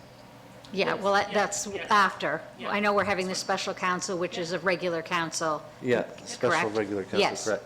Okay, a motion on the floor. Do I have a seconder? Second by Councillor Daniel Allen. Any discussion on this? I was going to start, but I seen people were jumping to their mics. Councillor Durkee. Thank you, Mr. Chair. I just want everyone to know that we just had a joint council meeting with the other two councils involved in this Mariner Center expansion project, where we reviewed the project charter, the development agreement, and the intermunicipal agreement, and it was one of the most positive experiences that I've ever had with all three councils together. And I congratulate the CAOs for coming together and thank them for putting this together for our approval. Deputy Warden. All right, so my comments will follow a similar line to Councillor Durkee. Really a lot of work over a very long period of time. And the three documents do allow our three municipal units to work harmoniously together to get the expansion done. So without them, there's no Mariner Center expansion without those three documents and us working together the way we have. So really, I'm pretty impressed with how we've been able to work with the other two units and staff and so forth. And I think this really does provide us with a template to do other projects in the future, perhaps subsequent expansions to the Mariner Center or other municipal projects. So, but in any event, I think we're well placed to move the project and other things ahead. So those are my comments. Thanks. Other projects we haven't even, wow. Yeah, you are certainly an optimist. Councillor Lord Cushing. Thank you, Mr. Warden. I would have to agree with other councillors who talked about this important project. And yes, it's been, I've just been on the back side of it, and certainly in the full support of it. And it was great to see such a large project in the collaboration between the three units to make things better for the for Yarmouth County as a whole and beyond. So it was a great job done by all, and I just got to say, it's just a huge project, and I'm great to be able to support it. Thank you. Councillor Nick Hilton. Thank you, Mr. Chair. And the Mariner Center expansion had a lot to do maybe with why I started looking at politics from the first time it fell through to now. So I'm really excited to be on council and to come from where we started. When we started, there was no Mariners on Main. The expansion was really just getting off the ground. I don't even know if it was off the ground at that point. I don't even feel like it was. So the amount of work that the three councils and the CAOs have done to pull that together, and Mark Brophy deserves special mention. And I don't want to forget anyone, I'm sure I will, but very grateful for the amount of work that's been done so far. So all ahead from here.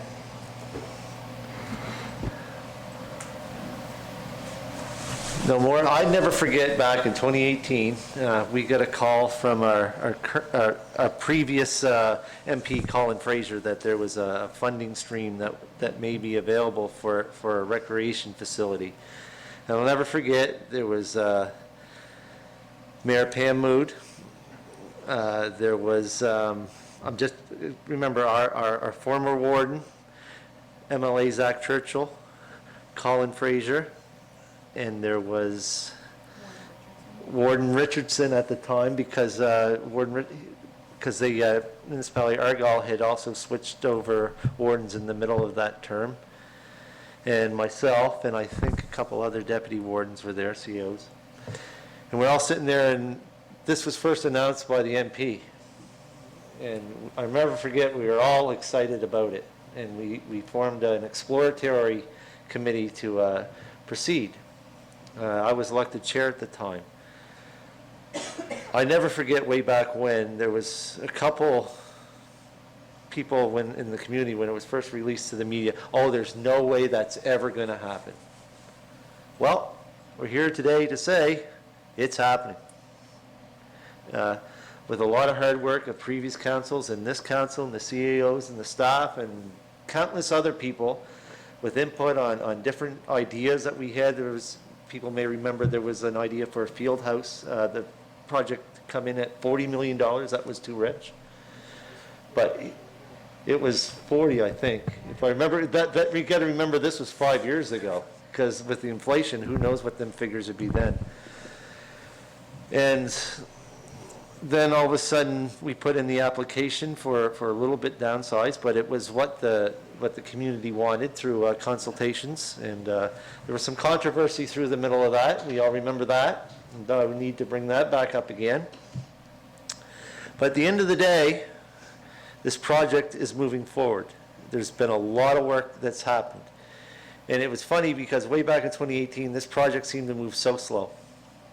It was forever. We were 2-3 months before we had a meeting, and then there was some conversation with some federal and provincial officials, and then we get the announcement from the feds, 15.9 million. And I'll never forget hearing people in the public say, well, our provincial government's a different affiliation. We'll never get any money from them. Lo and behold, it come. Like, wow. We're about to embark on the largest project for the region, not just for the municipality district of Yarmouth, not for the town of Yarmouth, not for the municipality of Argyle, it's for the region. And I'm excited. I know there's a lot of work to do, but we've crossed a lot of major milestones, and this is certainly one of the largest. So, if there's no more discussion on the motion on the floor, I'd entertain question. Question being called. All those in favor signify by saying aye. Aye. Opposed? Motion carried unanimously. Item 9.8.2, the Mariner Center Expansion Development Agreement. Madam CEO? Do we need? Councillor Nick Hilton. I'll make the motion that we approve the Mariner Center Expansion Development Agreement for approval or recommend it to regular council, and that the CAOs with an addendum, or that they and that the CAOs draft an addendum which would speak to the MEB vacancies resulting from the upcoming municipal elections. Okay, a motion on the floor. Do I have a seconder? Seconded by Councillor Daniel Allen. Any discussion on that? One thing I will say is I think that addendum is very smart because this project is scheduled to be completed in 2026, and there very well may or may not, public willing, be different councillors sitting around the seat. So if in 2024, when the municipal elections comes up and there's a whole bunch of different people, we need a way to make sure that we can do the addendum, do an amendment to this to put forward the worst case scenario of no elected councillors. If say if the public doesn't like any of us and we're all on our keister after the next election, then at least there's a way to move forward with this agreement. So, question being called. All those in favor signify by saying aye. Opposed? Motion carried unanimously. Item 9.8.3, Mariners Center Intermunicipal Agreement. Deputy Warden. So I'll move that the municipality district of Yarmouth forward for approval to the next regularly scheduled council meeting, which is our special meeting this evening, the new Mariners Center Intermunicipal Agreement. Okay, motion on the floor. Do I have a seconder? Seconded by Councillor Daniel Allen. Any discussion on that? Question? Question being called. All those in favor signify by saying aye. Aye. Opposed? Motion carried unanimously. Item 9.9, letter from the town of Yarmouth re the recreational intermunicipal agreement. You all have that in your package. What is the pleasure of council?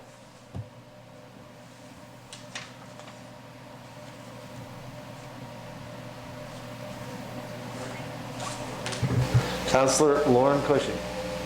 Thank you, Mr. Warden. I guess I was first to talk on this, but I'm kind of disappointed that this is being brought up.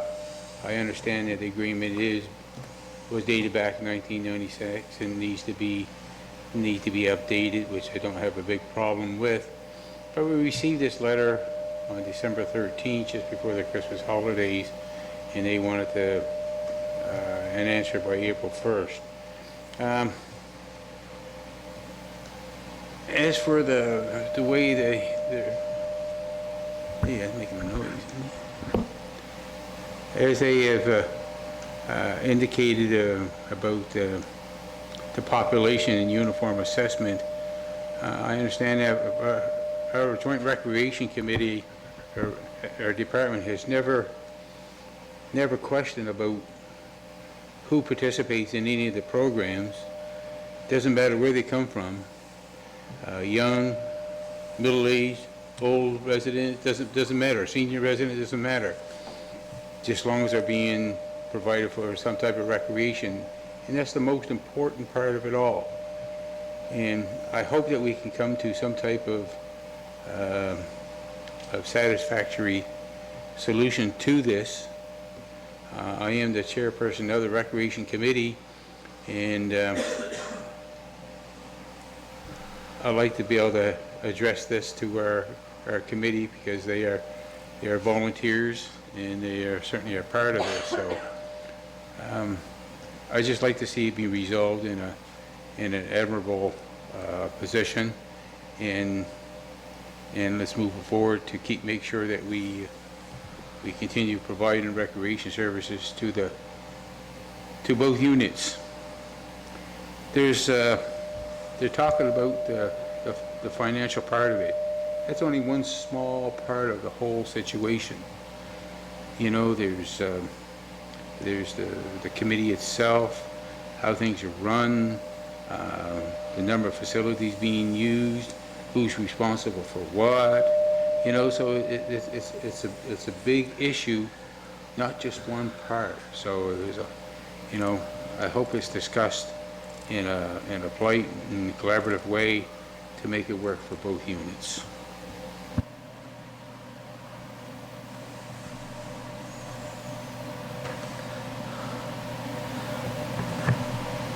Any more comments? I was going to make a couple.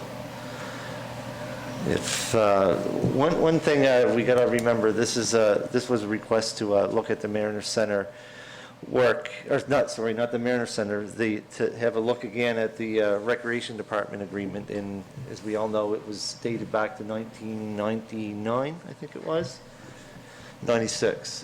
In that original term of agreement, it says the agreement may be amended, and this is speaking directly from our agreement. The agreement may be amended at any time by mutual consent of the parties involved. Either municipal unit may withdraw from the agreement at the end of the current fiscal year, and upon filing written notice of its intent at least 3 months prior to the end of the current fiscal year, as follows. To the clerk. Madam CEO, did you receive any letter in that regard?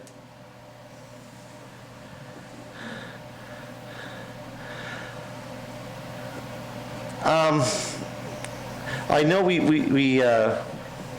I don't want to be the bad person in this, but we also remember too that there's a bunch of other intermunicipal agreements that we deal with. There's one that we just spoke about, the Mariner Center, that's very close to completion.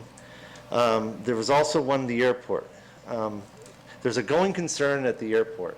And the problem there with the airport is since 2019, in our financial statements, it said in there about a going concern in regards to no agreement being in place. Now, that sort of ties the hands of the board of being able to go out and look for funding, because usually if you look for funding from different provincial or federal partners, they ask to see your financial statements. And one of the glowing footnotes in that is an going concern of there's no municipal agreement since 2019. I agree that we should also look at this. We can walk and chew gum at the same time. But I do believe that we really should at least have the intermunicipal agreement with the airport at least underway before we undertake another one. Now, I would have no problem returning a letter, say, absolutely right, we think this is very important, and maybe we should set a date on when we should start looking at this intermunicipal agreement for the Recreation Department. I don't really want to belabor it or cause a fight over it, but I think some things are really important in other areas of the municipality that really need to be looked at. This current agreement, I think, is working fairly well. Absolutely, everything can be improved, and it's been working well since 1996. But I do believe that maybe down the road we should say the letter yes, say we would agree to start looking at this, provided that we start looking at the other intermunicipal agreements. And also, we got to remember too, there's fire services agreement, which has not been brought to council yet. Staff is currently working on that. There's a bunch of irons in the fire, and we really want to make sure that we have some of those burning and burning real hot before we open up another negotiation. That's my opinion. It's not necessarily those of councils, but I just thought I'd open up with that. I don't know who's going next. Councillor Nick Hilton. Thank you, Mr. Chair, and thanks for the comments. I agree with you. We know because of population and assessment, any time that Modi goes into a negotiation, it's going to cost us more money. We're growing. The town, well, it has its limits, literally has its limits. It can only get so big, where Modi has a lot more room to grow. So anytime we enter into these negotiations, we know it's going to cost us money, and I personally struggle to figure out where the line is between good businesses and the right thing to do, because we know when we renegotiate this, it's going to probably cost us money. And I know we want to negotiate the airport for the same deal, to figure out maybe that might, to get a better deal for us so that we can save money on the airport instead of funding the deficit every year. So I would like to see us negotiate both in the next, well, at least start in the next 12 months with maybe a goal to have recreation done by the beginning of the next fiscal year.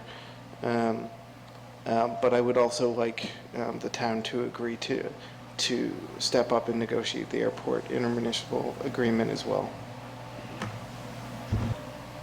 Before I turn the mic over to the next person on the queue, I do have one question for the CEO. And in this letter it says, as stated in our letter, the proposed of writing in December that was respect to the relevant timelines in the agreement, we can agree to postpone the negotiation, but effective April 1st, we will contribute based on the formula we proposed. Is that legal? The intermunicipal agreement indicates that changes to the intermunicipal agreement must be mutually agreed upon. Which I stated earlier. So one party can't decide to change their terms and conditions under the contract on their own. So basically, they can't, they're trying to renege on a contract that they never gave us proper notice that they were doing something different, correct? Or pulling away?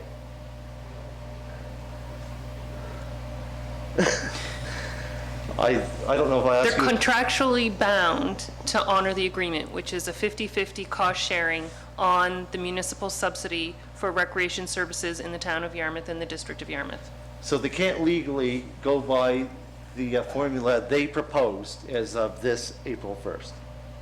Legally cannot. The other party to the agreement could go by that, but they couldn't compel Modi to agree to it.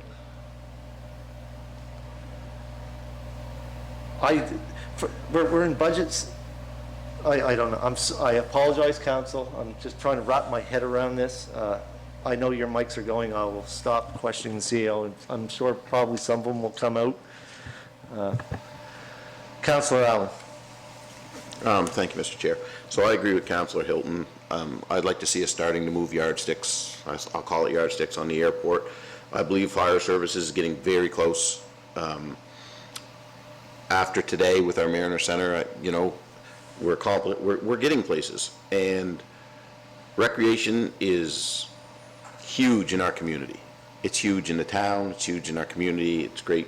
They provide more than just programs for seniors and kids. There's a lot of work that goes into recreation, and I have no problem. I agree with Councillor Hilton. We're growing. The town is limited to their growth, and we know that there's going to be new negotiations, and there's a chance we're going to pay more, and I would say we are, and I'm fine with that. What I'm not fine with is we have told our partners this, and it didn't satisfy them, and if we want to enter into good faith negotiations, and I believe that's the term that usually gets used, it's hard to enter into it when someone is telling you, they're already telling us what they're going to contribute. So I know till a new negotiated agreement can be reached, but once you settle on what you're paying, how do you go in and negotiate a different amount? If they're coming to us with an amount they want to pay, where's the I just don't see how it's ever going to be a negotiation. I'm disappointed in this. Just in the letter, I understand where they're at. I agree with them. I think it's not long overdue, but it is overdue. And it's time we bring things into the present. It's, everything's getting new. We got to move on. So the only thing I'm disappointed in is the April 1st deadline and that they want to just contribute what they want to contribute and that's the end. I don't agree with that. I think that's a poor stance to take, but that's just my opinion. Councillor Durkee. Thank you, Mr. Chair, and I know our gallery folks have commented about there doesn't seem to be opposition in municipal politics. Well, you'll hear a little bit. I feel that recreation is extremely important, and we have staff involved and lots of other people and community, and I don't want them to feel that there's any concern that they're going to lose their jobs in any way, and that things are going to fall apart. And so, recognizing that we need to bargain in good faith, I would like to see this agreement opened up as soon as we can as well. It's been 27 years, and a lot has changed in 27 years. And I think, I guess I look at it that if we were paying more than our share, then we would be questioning as well. How this was presented, I agree with Daniel. It wasn't the most positive way, but I feel that there is much merit in opening up this agreement. I don't think one should depend on another agreement. We have concerns of the airport agreement. I think they should not go hand in hand, but I think we can be working on both simultaneously without one being dependent on the other. Because what happens if we can't get an agreement at the airport? And because it's not just us, it's Argyle as well. So if that doesn't work out well, then are we going to be left hanging with recreation? And I don't want that to happen. I would like to see this settled. It affects all of our residents, to me, and I just don't want to leave it hanging. So I would be happy if we could settle a date by which time, not that the agreement settled, but a date by which time we begin negotiations. Deputy Ward. Right, so there's been lots said about this, and I agree with much of it. I will point everybody to my computer went off just quickly.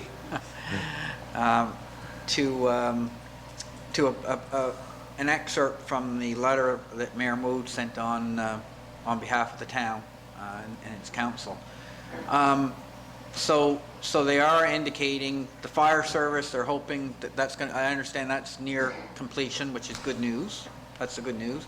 We've got the Mariners Center agreement that we've done a lot of work on. That's good news.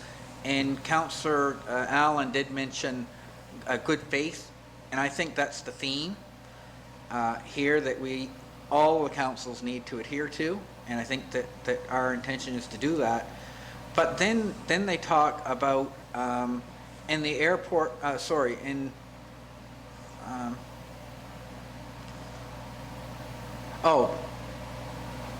it says there's nothing of concern.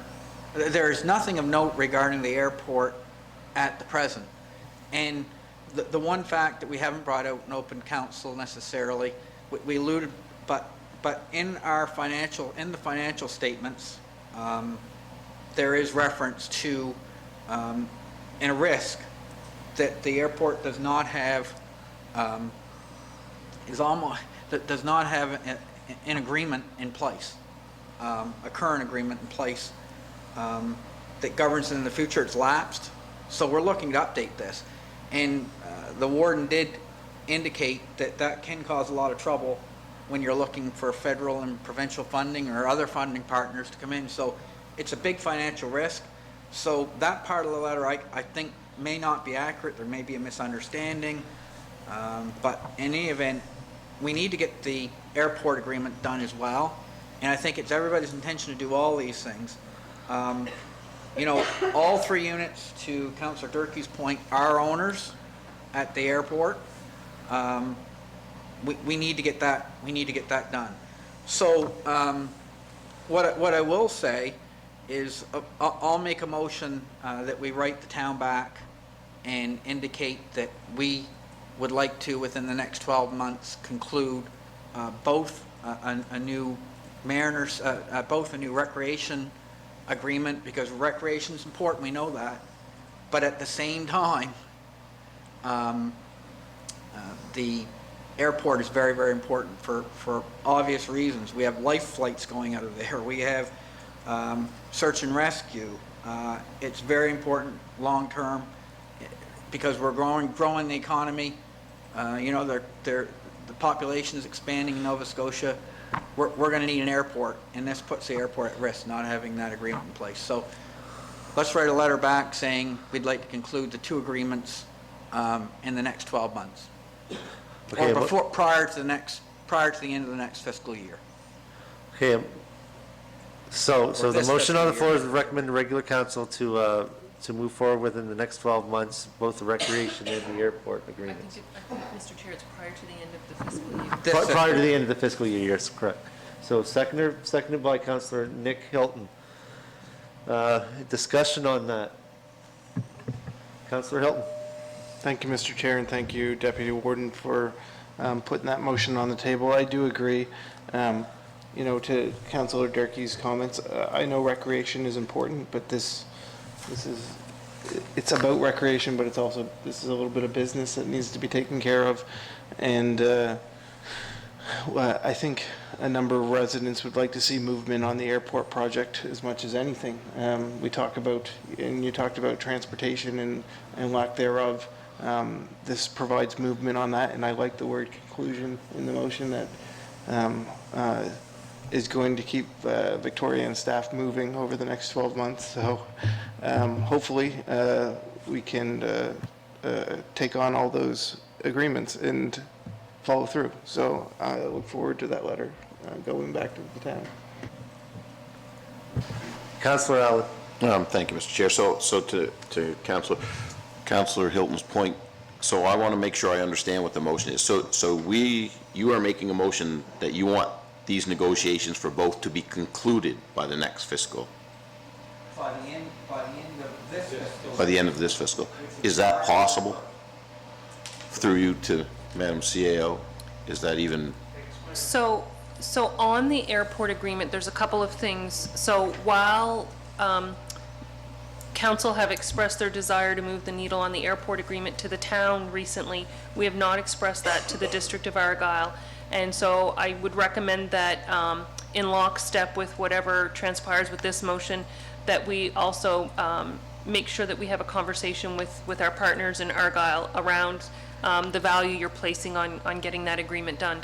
If you recall, there was an agreement that was largely a draft, new intermunicipal agreement for the airport that was largely complete before negotiations took a pause and things like a global pandemic occurred. So I would suggest that a lot of the heavy lifting is done. We've learned some things through the Mariner Center project that actually might provide us with an even better airport agreement that we would have had prior to. So if the parties are willing to come to the table, I would say it's realistic to expect that. On the recreation agreement, I'm hopeful it's only a 2-party agreement, so that makes it easier than a 3-party agreement.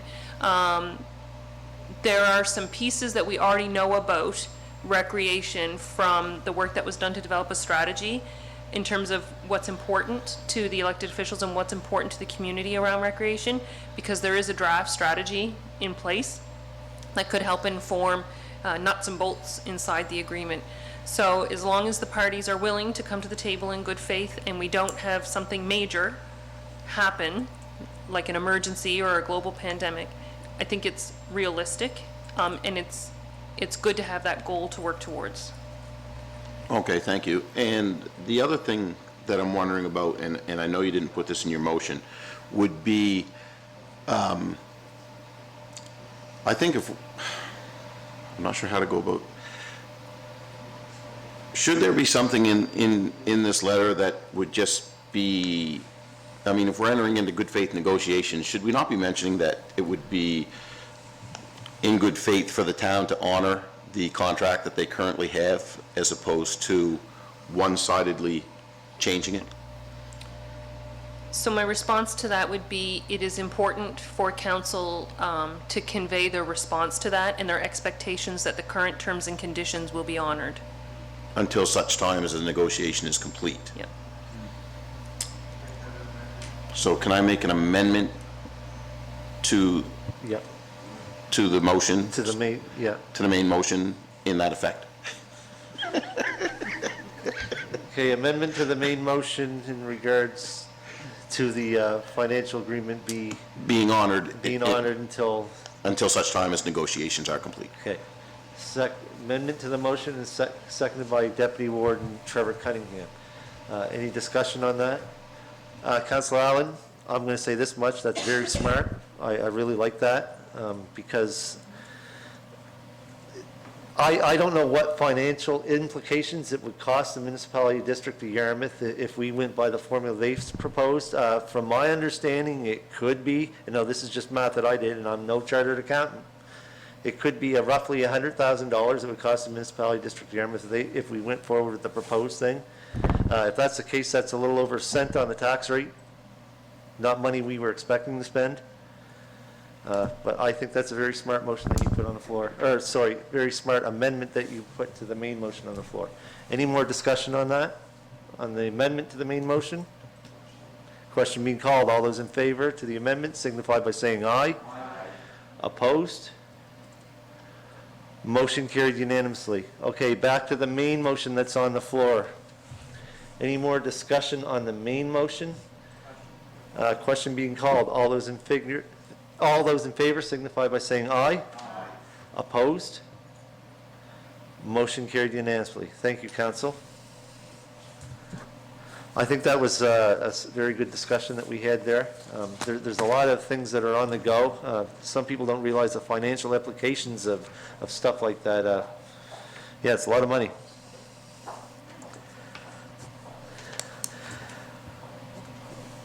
Moving on, item number 10. 10.1, the May regular council meeting date. Thank you, Mr. Chair. So the Federation of Canadian Municipalities meetings are during the week that we would normally have your May council meeting.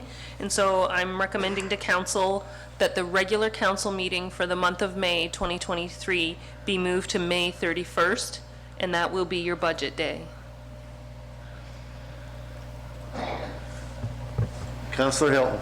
Thank you. I'll make that a motion, that we move it to May 31st, because me and Councillor Hurlbert will only be back that afternoon, so good choice. It could even be June 1st then. Nope, that's perfect. We looked at Wednesday. We're fine. Okay, there is a motion on the floor. Do I have a seconder? Yes. Seconded by Councillor Patty Durkee. You have a light on, Mr. Chair. I do realize that. Okay, good. But Yeah, I didn't know if you saw. I did see him. Okay. Now I forgot the question that was on my mind. Oh, I was going to ask, should there be a time associated with that, on that motion? Our normal time is 6 unless council would prefer a different time. Councillor Allen. As happy as I am that Councillor Hilton and Councillor Hurlbert can make it, Oh, Councillor Allen cannot. pot days. May 31st is Haul-Up Day, last day of Haul-Up Day. lobster season. I am not available. I don't know when the tide will be, and at this time, and I have to work with the tide. So I, Another day, we're good, as long as it's not the day before. okay. No, there is a motion on the floor for specific date. Can be Yeah, amended. there's still a motion on the floor. You Anyways, I can just amend wanted it. I just wanted to let everyone know, I mean, it is May 31st, it's the last day of the lobster season, and I definitely would not be available. I will say this much, absolutely, sometimes we can't be expected to make it all. However, during the FCM, there will be one, two, Four. four, We won't have a four, quorum. four counselors gone to the FCM, so that would mean that there's no quorum for the meeting date that was scheduled, so hence the need for and just trying to get some housework done before. Counselor Hilton. Can I withdraw the motion? Is that doable? Or amend. Or Yeah, you can amend amend it to June the 1st? You gonna be awake by then? June the 1st at 6 PM. So you made a motion to, amendment to the main motion to move the meeting date to June the 1st at 6 PM. Yep. Is there a seconder for that? Second by Counselor Daniel Allen. Any discussion on that motion? Question being called. All those in favor signify by saying aye. Aye. Opposed? Motion carried unanimously. Now, this is where it gets confusing, because now we're back to the main motion, and the main motion would be... June if- 1st at 6 PM. Yeah, so... Yep. So just question on the main Yeah, motion. so I just need a question on the main motion, because the amendment was made.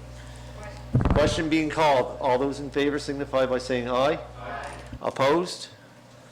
Motion carried unanimously. Sometimes in school, I wish they would have taught us Robert's rules and stuff. We never knew when you needed it. Item 10.2, Diversity, Equity, and Inclusion Advisory Committee, Council Member Nominations. Before I open up the floor, we did all receive an email from Councillor Sherry Hurlbert, who is not here, who would like to be part of that committee. And there was how many council members to that? So, Mr. Chair, yep, we're looking for two council representatives. Okay. It's me. I'd like to make a motion that we nominate Councillor Sherry Hurlbert for a position on the Diversity, Equity, and Inclusion Advisory Committee. Move to regular council to regular. Yes, to move to Okay, regular motion on the council. floor. Do I have a seconder? Second, normally I would ask the councillor if they accept the nomination, but this is a little bit different, where Councillor Hurlbert did indicate in the email that she wanted to sit on there, so I am assuming that she wants to be there. Okay, any discussion on the motion on the floor? Hearing none, all those in favor signify by saying aye. Aye. Opposed? Motion carried unanimously. Councillor Hilton.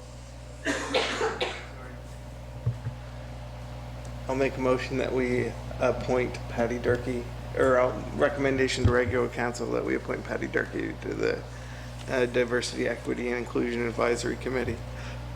A motion on the floor, seconded by Councillor Daniel Allen. Councillor Durkee, do you accept the position, nomination? Yeah, you've been spearheading this from the very beginning, so thank you very much for that. Any more discussion on that? Hearing none, all those in favor signify by saying aye. Aye. Opposed? Motion carried unanimously. Item 10.3, Housing. Councillor Durkee, you have the floor. Thank you, Mr. Chair. Oh, that came out really loud. Sorry. We all know that housing is a huge issue, actually not just in our area, but across Nova Scotia and across Canada. And it's come to a head. And so what I'd like to have a discussion about is the fact, is wondering if we have some property that I am thinking it might be possible to offer some municipally owned property, or put it out there for developers to put RFPs in to see if they would be interested in developing units on some of the property. So one of them would be the one that we own on the Greenville Road. At the beginning is a thought, and this is just up for discussion. And the other piece, and I'm not sure if we can do anything about this, but there's a piece of property at the corner, we don't own it, at the corner of the 340 and Highway 1, which was a former gas station. And I know that's totally overgrown. And so a consideration is to look into the ownership of that property. I know that FCM has has money available for remediation to brownfields, which that would be a brownfield because it was a former gas station. And if that's something that we could look into to encourage whoever owns it or if we could help them to get the land remediate and then offered again to someone that might be developing in that location, I think that would be an awesome location actually for some type of development, particularly for seniors that could have access to some of the businesses on Dayton Road. Anyway, just your thoughts. I'm not making a motion at this time. I just wanted to throw it out there for discussion. Yeah, I actually think it's, before I open up the floor to Councillor Cushing, I think it's a great idea. I do know that there's regulations in the Municipal Government Act on how we treat the sale of land in the municipality, District Yarmouth, and all across the province. Of course, that's one thing to consider. I don't know if we can just offer it up to developers, but I like the idea. It certainly goes in the federal and provincial plans for housing and housing accessibility and all that other stuff. So, yeah, I don't disagree, but I do believe there's going to be some roadblocks in there. I don't know about the old garage station though. No, I remember, God, I'm really going to start to age myself. About 25, 30 years ago, it used to be a garage, or Mike's Garage, or I think it was an Esso. And the reason why they closed it down, because there's so much contamination of the soil from a leaking fuel tank, and I do believe Irving Oil owns that. I'm sure they would love to get rid of it, but I don't know if that's something that we want to do in that case, but it certainly would be up for an investigation. I know this is just an open discussion about it, but I think that's a fantastic idea. There's other municipal properties around that I think would be suitable. Councillor Cushing. I won't be very long with this, but the corner of Highway 340 and Highway 1, that garage, I'm pretty certain you guys were probably old enough to know, but I think it was an Irving garage at that time. And actually, I drove my brother's 52 Ford up there to be inspected. We had to put blinkers on it, and I was only 15.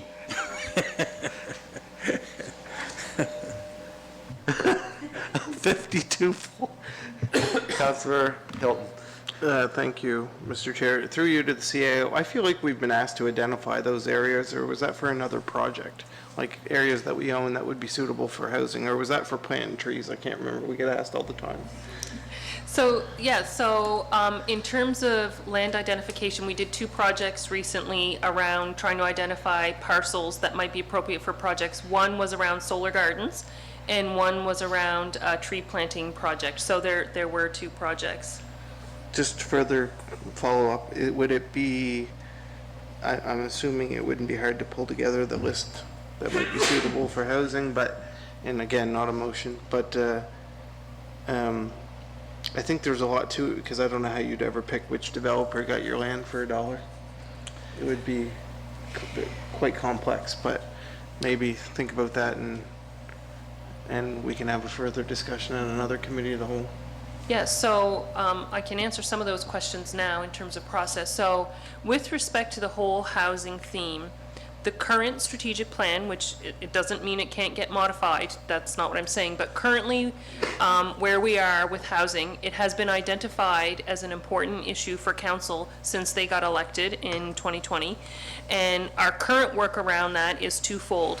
Through the amendments to the municipal planning strategy and land use bylaw, rather than being silent around innovation in housing inventory, so different types of housing units, council wanted to actually make policy statements in the municipal planning strategy that would make it clear to people that we would like to see different types of housing options sprinkled throughout the community. So not necessarily clustered in one area, but create as of right permissions for an increased incentivization for housing. and not just for developers. Could be for an owner of a single-family dwelling who might want to build a granny flat above a garage or something like that. So that was one approach you wanted to take. And then the main reason why council was not being more assertive in terms of housing projects was the province's work with Turner and Drake to do the housing needs assessment in the housing inventory in Nova Scotia is being done at the municipal level. So I know the work is done, I know the report is with government, and our municipal advisor had advised me that it's in the hands of the minister and the premier. When the municipalities are going to get their reports is unknown, but the work is done. And so if I understood direction from council clearly, it was that when we got that data from the Turner and Drake work, we would then go back and take a look at what it tells us and help inform council's approach to doing land inventories, to thinking about partnerships with not-for-profits, to thinking about outright divestiture of properties under the rules in the Municipal Government Act. So that's where we're at with that, and not saying that we can't pivot if you don't want to continue to wait for information.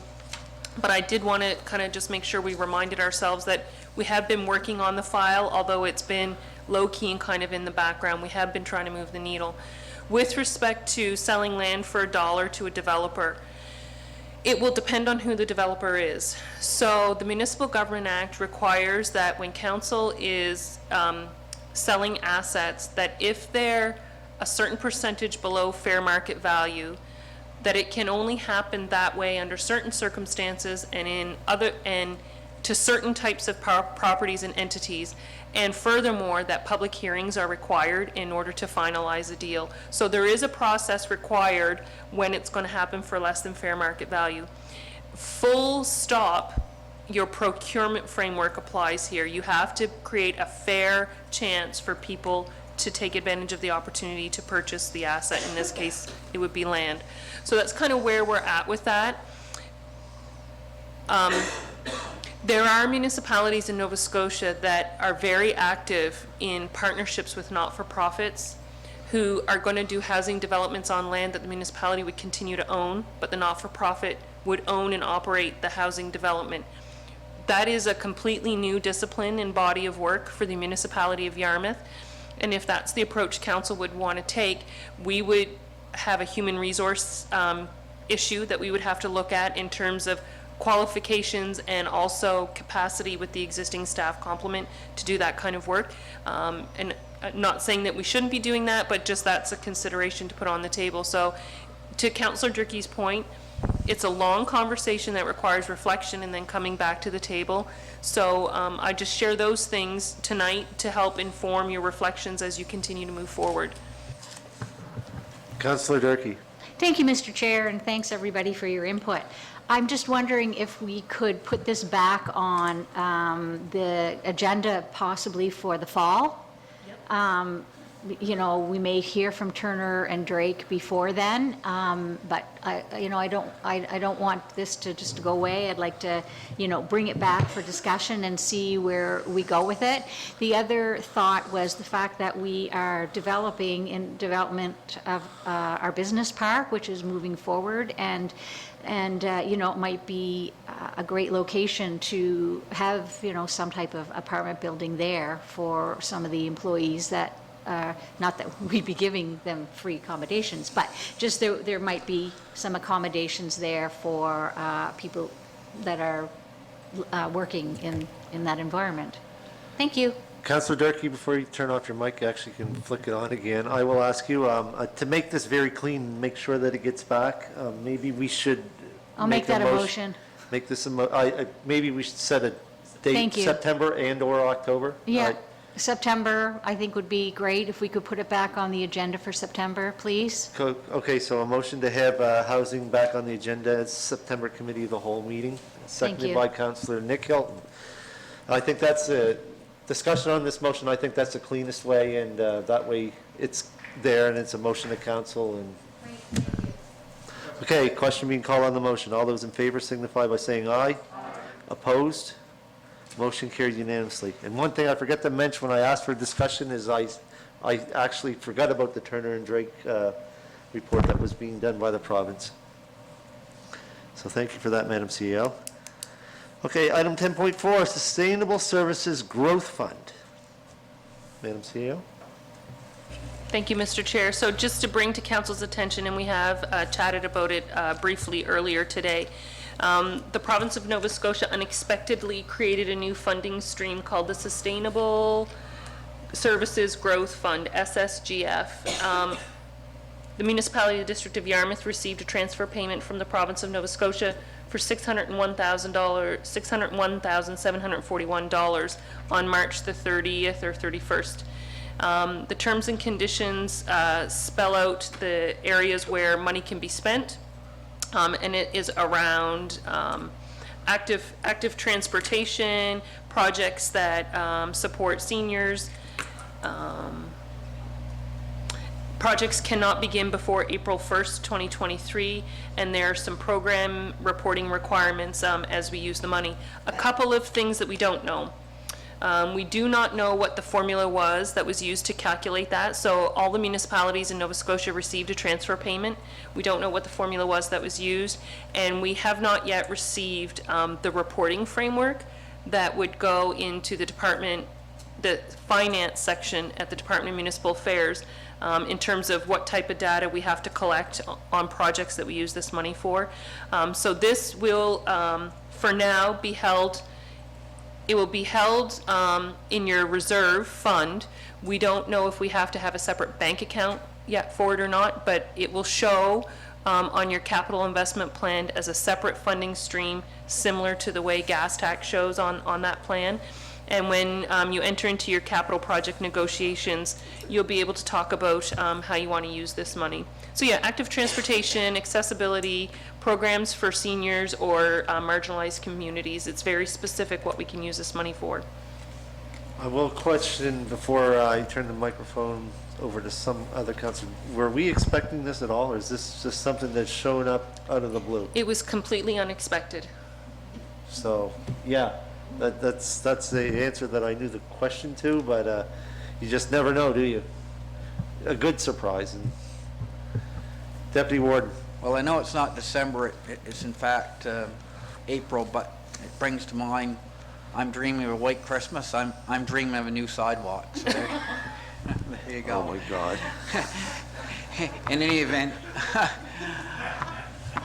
I think that we should write the province back, thanking them for the funds and you know, congratulating them on their foresight to provide us with infrastructure funding, because that's definitely what we need as municipalities. So I'll move that to the next regularly scheduled council meeting for approval of the writing of the letter.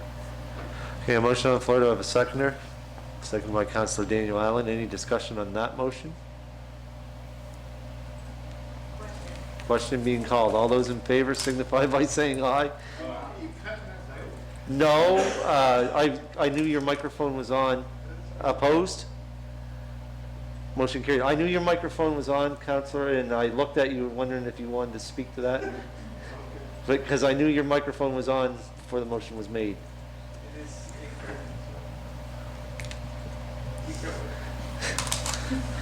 Okay. Item 10.5, Road Trails Act. Councillor Hilton. Oh, thank you, Mr. Chair, and I'll make it quick because it is 8:30. I put out to council that I wanted to discuss this because I didn't fully understand what was coming down the road, pun intended, and I wanted to have a discussion as council what this would mean to us, and I have to thank John because I do think the point you made that really it's not on us, it's going to be on the province. I think I had misunderstood our role in that. I'm still not fully sure how the province is going to decide what roads ATVs are allowed on, or if it's just all roads.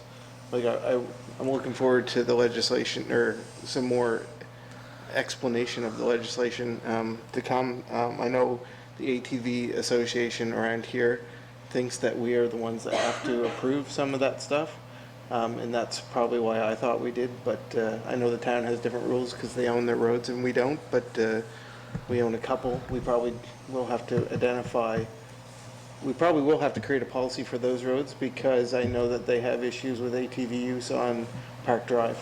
So, anyway, conversation for another day when we know a little bit more. Yeah, in regards to this Road Trails Act, the devil's going to be in the details. The province did pass it, and it's in the law amendments right now, so what went in and what comes out can be two totally different things, and I do believe other, as you mentioned, other municipal units that actually own their roads would have a right to whether it be, create a bylaw to allow them to go there or not go there, this or that, that town would be in that situation, but I'm not sure, at the end of the day, it's all going to be on whatever the province passes and enacts into law. So I think personally it'd be a little bit premature, but it's something that should be on our radar. All right, any more discussion on that? Hearing none. Item 10.6, assessment values on municipal roads. Deputy Warden. Right, so we do own, we're all aware, a number of roads or in subdivisions in District 5, Park Drive, Sealand Avenue, and Lakeview Estates, those three roads. And I've been in conversation with constituents and thinking about the issue and you know, and also the local improvement bylaw, we're going to look at that moving forward. And I was just thinking about it, we fund, although the province owns those roads, J-class roads 50%, and we've got a bylaw in place where really it looks like we may not fund the roads we actually own at all. So there's lots of things to consider here moving forward. So, but really, I think we need to, we've been talking about housing as well, and I think there's sort of a private sector solution to an extent. We've got a lot of growth in the municipality, lots of homes going up, and they've gone up certainly Lakeview Estates, but also Park Drive and Sealand Avenue. There's, I think, 5 or 6 homes going up there currently. That adds to the assessment role. So what we need is, I think, as we move forward looking at these issues, we do need the assessment value and the potential assessment value. I think there are about 20 or 25 lots yet to be developed on Park Drive and Sealand Avenue, maybe more. There's more land up back.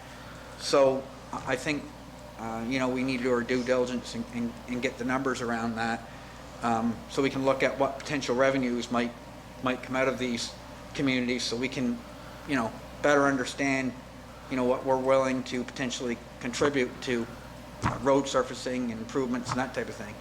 So we do own the roads, and I think residents would have every thought when they purchase property that likely it would be paved at some point in time. But in any event, so I'll move that Municipality District of Yarmouth direct staff to provide us and the public with the assessment values to this point and the potential assessment values on Park Drive, Sealand Avenue, and Lakeview Estates. A motion on the floor. Do I have a seconder? Seconded by Councillor Nick Hilton. Any discussion on that motion on the floor? Councillor Allen. Through you to Madam Chair. Madam So Chair. Madam CEO. So you're looking for kind of an idea of what the assessment values would be if the lots were built on? Is that what I'm? Both what they are currently and both at full development. So is there a way to assess the value though at full development? Because you never know what's going to be developed on each lot. Like, you know, someone might put a $1 million home, someone might put a $250,000 home. So is there a way, or is there just kind of a ballpark? You pick a number and go with it? There's no defensible mechanism in place to forecast the future assessed value of an undeveloped lot. If there was a development on it and we tried to use trending on assessment values from the last 10 years, to forecast out, that's different. But to look at the lots with no development on them and make assumptions about how it will get developed and therefore what an assessed value might be, there's so many assumptions involved in that it's not good data for decision-making. And there would be no time frame as to when those lots would even be developed. So, No. you know, potentially, like, to Councillor Cunningham's point, right now, there are houses going up there now. So, I mean, we'll obviously have an idea of an assessment of those. But, What we can do is extrapolate or calculate some of the data in terms of, if we take the total assessed value and the total acreage that's in those communities, we can give you a sense of, you know, what's the assessment per acre. We can give you some of those things, but to generate a report that would be reliable in terms of future assessed value, I don't have the tools to be able to do that. So, you know, you can use average figures, which you can defend and you can calculate. okay, so, how do I say it? So moving forward, then, we'd be making assumptions, obviously, so I don't want to get into a situation where we're making assumptions on what we may make off of something to determine the amount of money we were willing to invest. I'm not sure if that's coming out right, but, yeah. So, I'm not sure where I'm going here with your motion, Councillor Cunningham.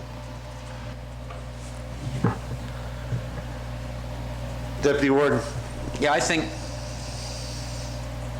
an effort in some information that is certainly,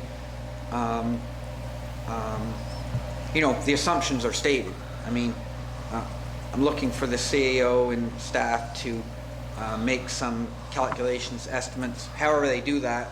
They'd be transparent. They'd say, here's the assessed value currently, it could be per acre.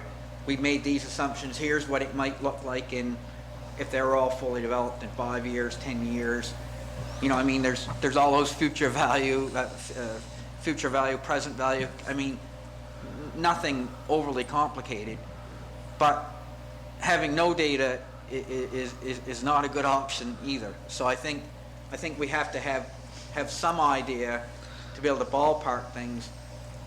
We very, very seldom, you know, it's like an A-class estimate versus a D-class estimate. Well, the D-class isn't great, but you're better off with a D-class estimate than no estimate. So, again, another way to look at the numbers and view the thing. Are the numbers ironclad? No. But, you know, I'd leave it to the discretion of the CAO and her staff to give sort of the best numbers that she'd be able to come up with in this context for our use.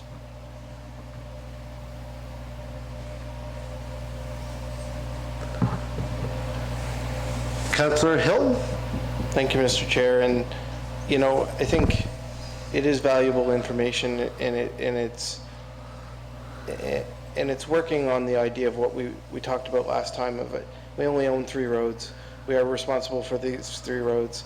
They were grading the Cleveland Road, which is a provincial road today, and I know how happy my residents are. We need to take better care of those roads, and I do feel like the work on our improvement bylaw, is that the bylaw, that we're going to do in the future is going to help take care of that. This is just additional supporting information, I'm assuming.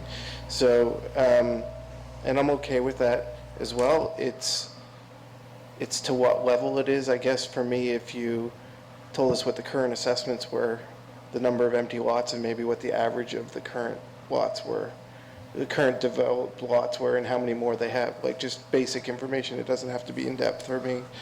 And it's just for providing, you know, a little bit of information or education in future discussions. I'll support the Deputy Warden's motion. It just doesn't need to maybe be as in-depth as first thought. Councillor Allen. Thank you, Mr. Chair. So again, we own those roads. I think we should be maintaining those roads, to your point that, you know, there's grading done on the Cleveland Road, that's something that, as owners of these roads, we should be doing. I'm just trying to wrap my head around, like, you know, it wouldn't be true information, and I'm not exactly sure what the information is going to be used for, The end because, game. pardon me? The end game. The end game. Like, I realize that everyone wants their roads paved. I'm not saying I'm against having the roads paved, but I don't think trying to look into the future and coming up with numbers that aren't actually real or accurate to determine whether or not we're going to pave the road in the future, I think it's like a bird in the hand is better than two in the bush. So, you know, we have houses there and they deserve, I don't know, they deserve to have their roads maintained. And that's our responsibility as owners of those roads to maintain them. But, you know, until such time as the lots are sold and developed, I think any numbers that we're going to come up with around that kind of development, as far as what the taxes are going to be 5, 10 years down the road, because these roads we'd like to see maintained sooner rather than later. So, you know, if we as a council are going to move forward with doing some type of paving jobs and something like that, for me, the numbers looking 10 or 15 years down the road as to what might be developed there are of no relevance to me right now as we're moving forward, trying to maintain roads that we own. So we either, you know, are going to have to work with the community to find a solution or step up to the plate and come up with something on our own. But I just don't see, and maybe I'm wrong, but we're going to put staff's time into this for numbers that I'm having a hard time understanding what they're actually going to give us. Deputy Ward? Right, I think we do have a housing crisis, and every house that's built, you know, the owner's likely coming from somewhere. Their home's sold, eventually somebody that had an apartment, you know, there's not in all cases, but in many cases, there's a move up. So somebody moves to a better apartment, somebody moves into a small home, somebody moves in, those are pretty substantial investments in the community. You know, a lot of the homes now, you know, are several, you know, anywhere from $350,000 to $600,000 or more. I don't know. But what I'm saying is, we need to look at this from a development perspective. We're growing. Part of our municipal planning strategy is to have increased density. Those are the places that we can have density. We own the road. We have a subdivision. It's tough to get a lot to build on. So if you're going to have development in the municipality, you know, those are fully serviced lots. So we need the information, and through the warden to the CAO, maybe again explain based on what we've talked about. I mean, we're looking for something, to Councillor Hilton's point, that's fairly simple. What are the assessed values at this point? And, you know, maybe even average, you know, maybe the numbers are a few different ways, so we can get a little bit of understanding, additional understanding, what the potential built value is there. I don't know, it could be over the next 5 years. I think that when we look at the numbers, and if we pave this, we're going to pay for the paving with the additional homes that are built there, because I think the big piece as to why people aren't buying all the lots right away, although they're selling. I think you'd accelerate the growth, because obviously people want a paved road before they build their homes. So that's my point. Nancy? So I think I've heard a couple of different things in council's conversation.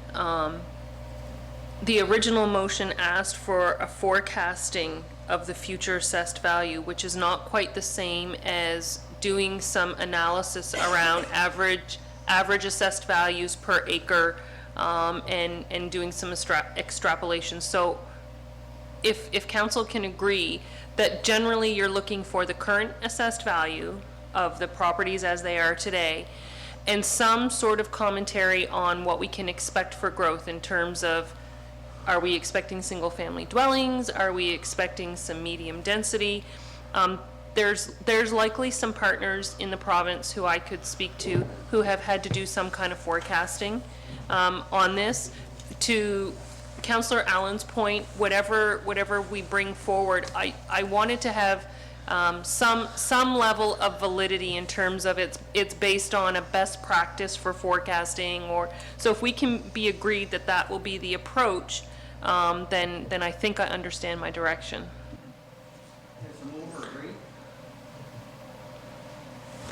Yeah.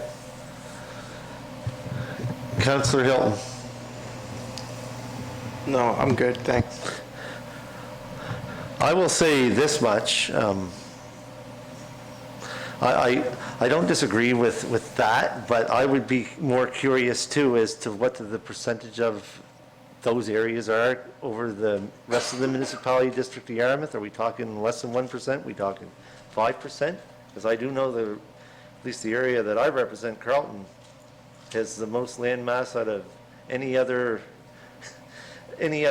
district combined. So that would be a little curious, and I admit, I said the word end game. I'm just curious of the end game. I have no problem with information, but what you're going to do with the information, I don't know. But I don't mind having information. I'm sort of torn where I'm going to go on this personally, but information's a good thing, though. I will say that. Councillor Allen. Thank you, Mr. Chair. So I more agree with what our CAO presented, because it was the wording of how you put it, right? Because to me, if we're going to go out, I would like it to be accurate for what you needed, but just to forecast, but I'm still not seeing how, just for a forecast, I have no problem with it, but when it comes time to do an investment, I definitely would have a problem using those numbers to figure out my investment. Because to your point, yes, if it's paved, more people would probably buy lots. But as you're saying, they are selling now. People are building beautiful homes up there. It's a nice community to live in. But we own the road and we need to maintain it, and there's no question about that. Like, at what level do we maintain it, or at what level, are we responsible at this point to get us there? But anyway. This will be your third time speaking, Deputy Warden. Is all right with the rest of you? I'm fired up. This shouldn't take any more than a half an hour. You always tell when someone gets tired. So what I will say is we do talk about road maintenance, but as the community gets bigger and bigger, it's becoming problematic because it is a gravel surface road. There's an unreal amount of traffic, and there's an unreal amount of dust, and there's a lot of requests, rightfully so. It is tremendously potholed. I've got a four-wheel drive truck, and I've been down there like 24 times. I'm watching it. I know that sounds strange. Maybe I don't have anything better to do, but I do watch that pretty closely. So, and it is interesting, and the residents do deserve, a well-serviced road. I would just question when you get 40, 50 homes down there, the ability of a gravel surface road. I don't know where else in Nova Scotia you go into a large subdivision like that that's not paved. So I think we'd better give ourselves, we better do some self-reflection, drive around the province. I don't know if there's another subdivision like that that's not paved. If anybody name one, I'd like to go see it. What about yours? Yeah, that's a private road. Since I see no more microphones, I'd entertain the question on the motion. Question being called. All those in favor signify by saying aye. Aye. Opposed? Nay. A vote of 4-2, motion's carried. Regular council. I'm sorry, I don't take questions from the... No, I'm sorry, I can't. This is the end of this. If you wish to speak to council members, I suggest that when I call the meeting closed, that you could mention it. All right, that's the end of this agenda. I need a motion to adjourn. Moved by Councillor Patty Durkee, seconded by Councillor Lauren Cushing.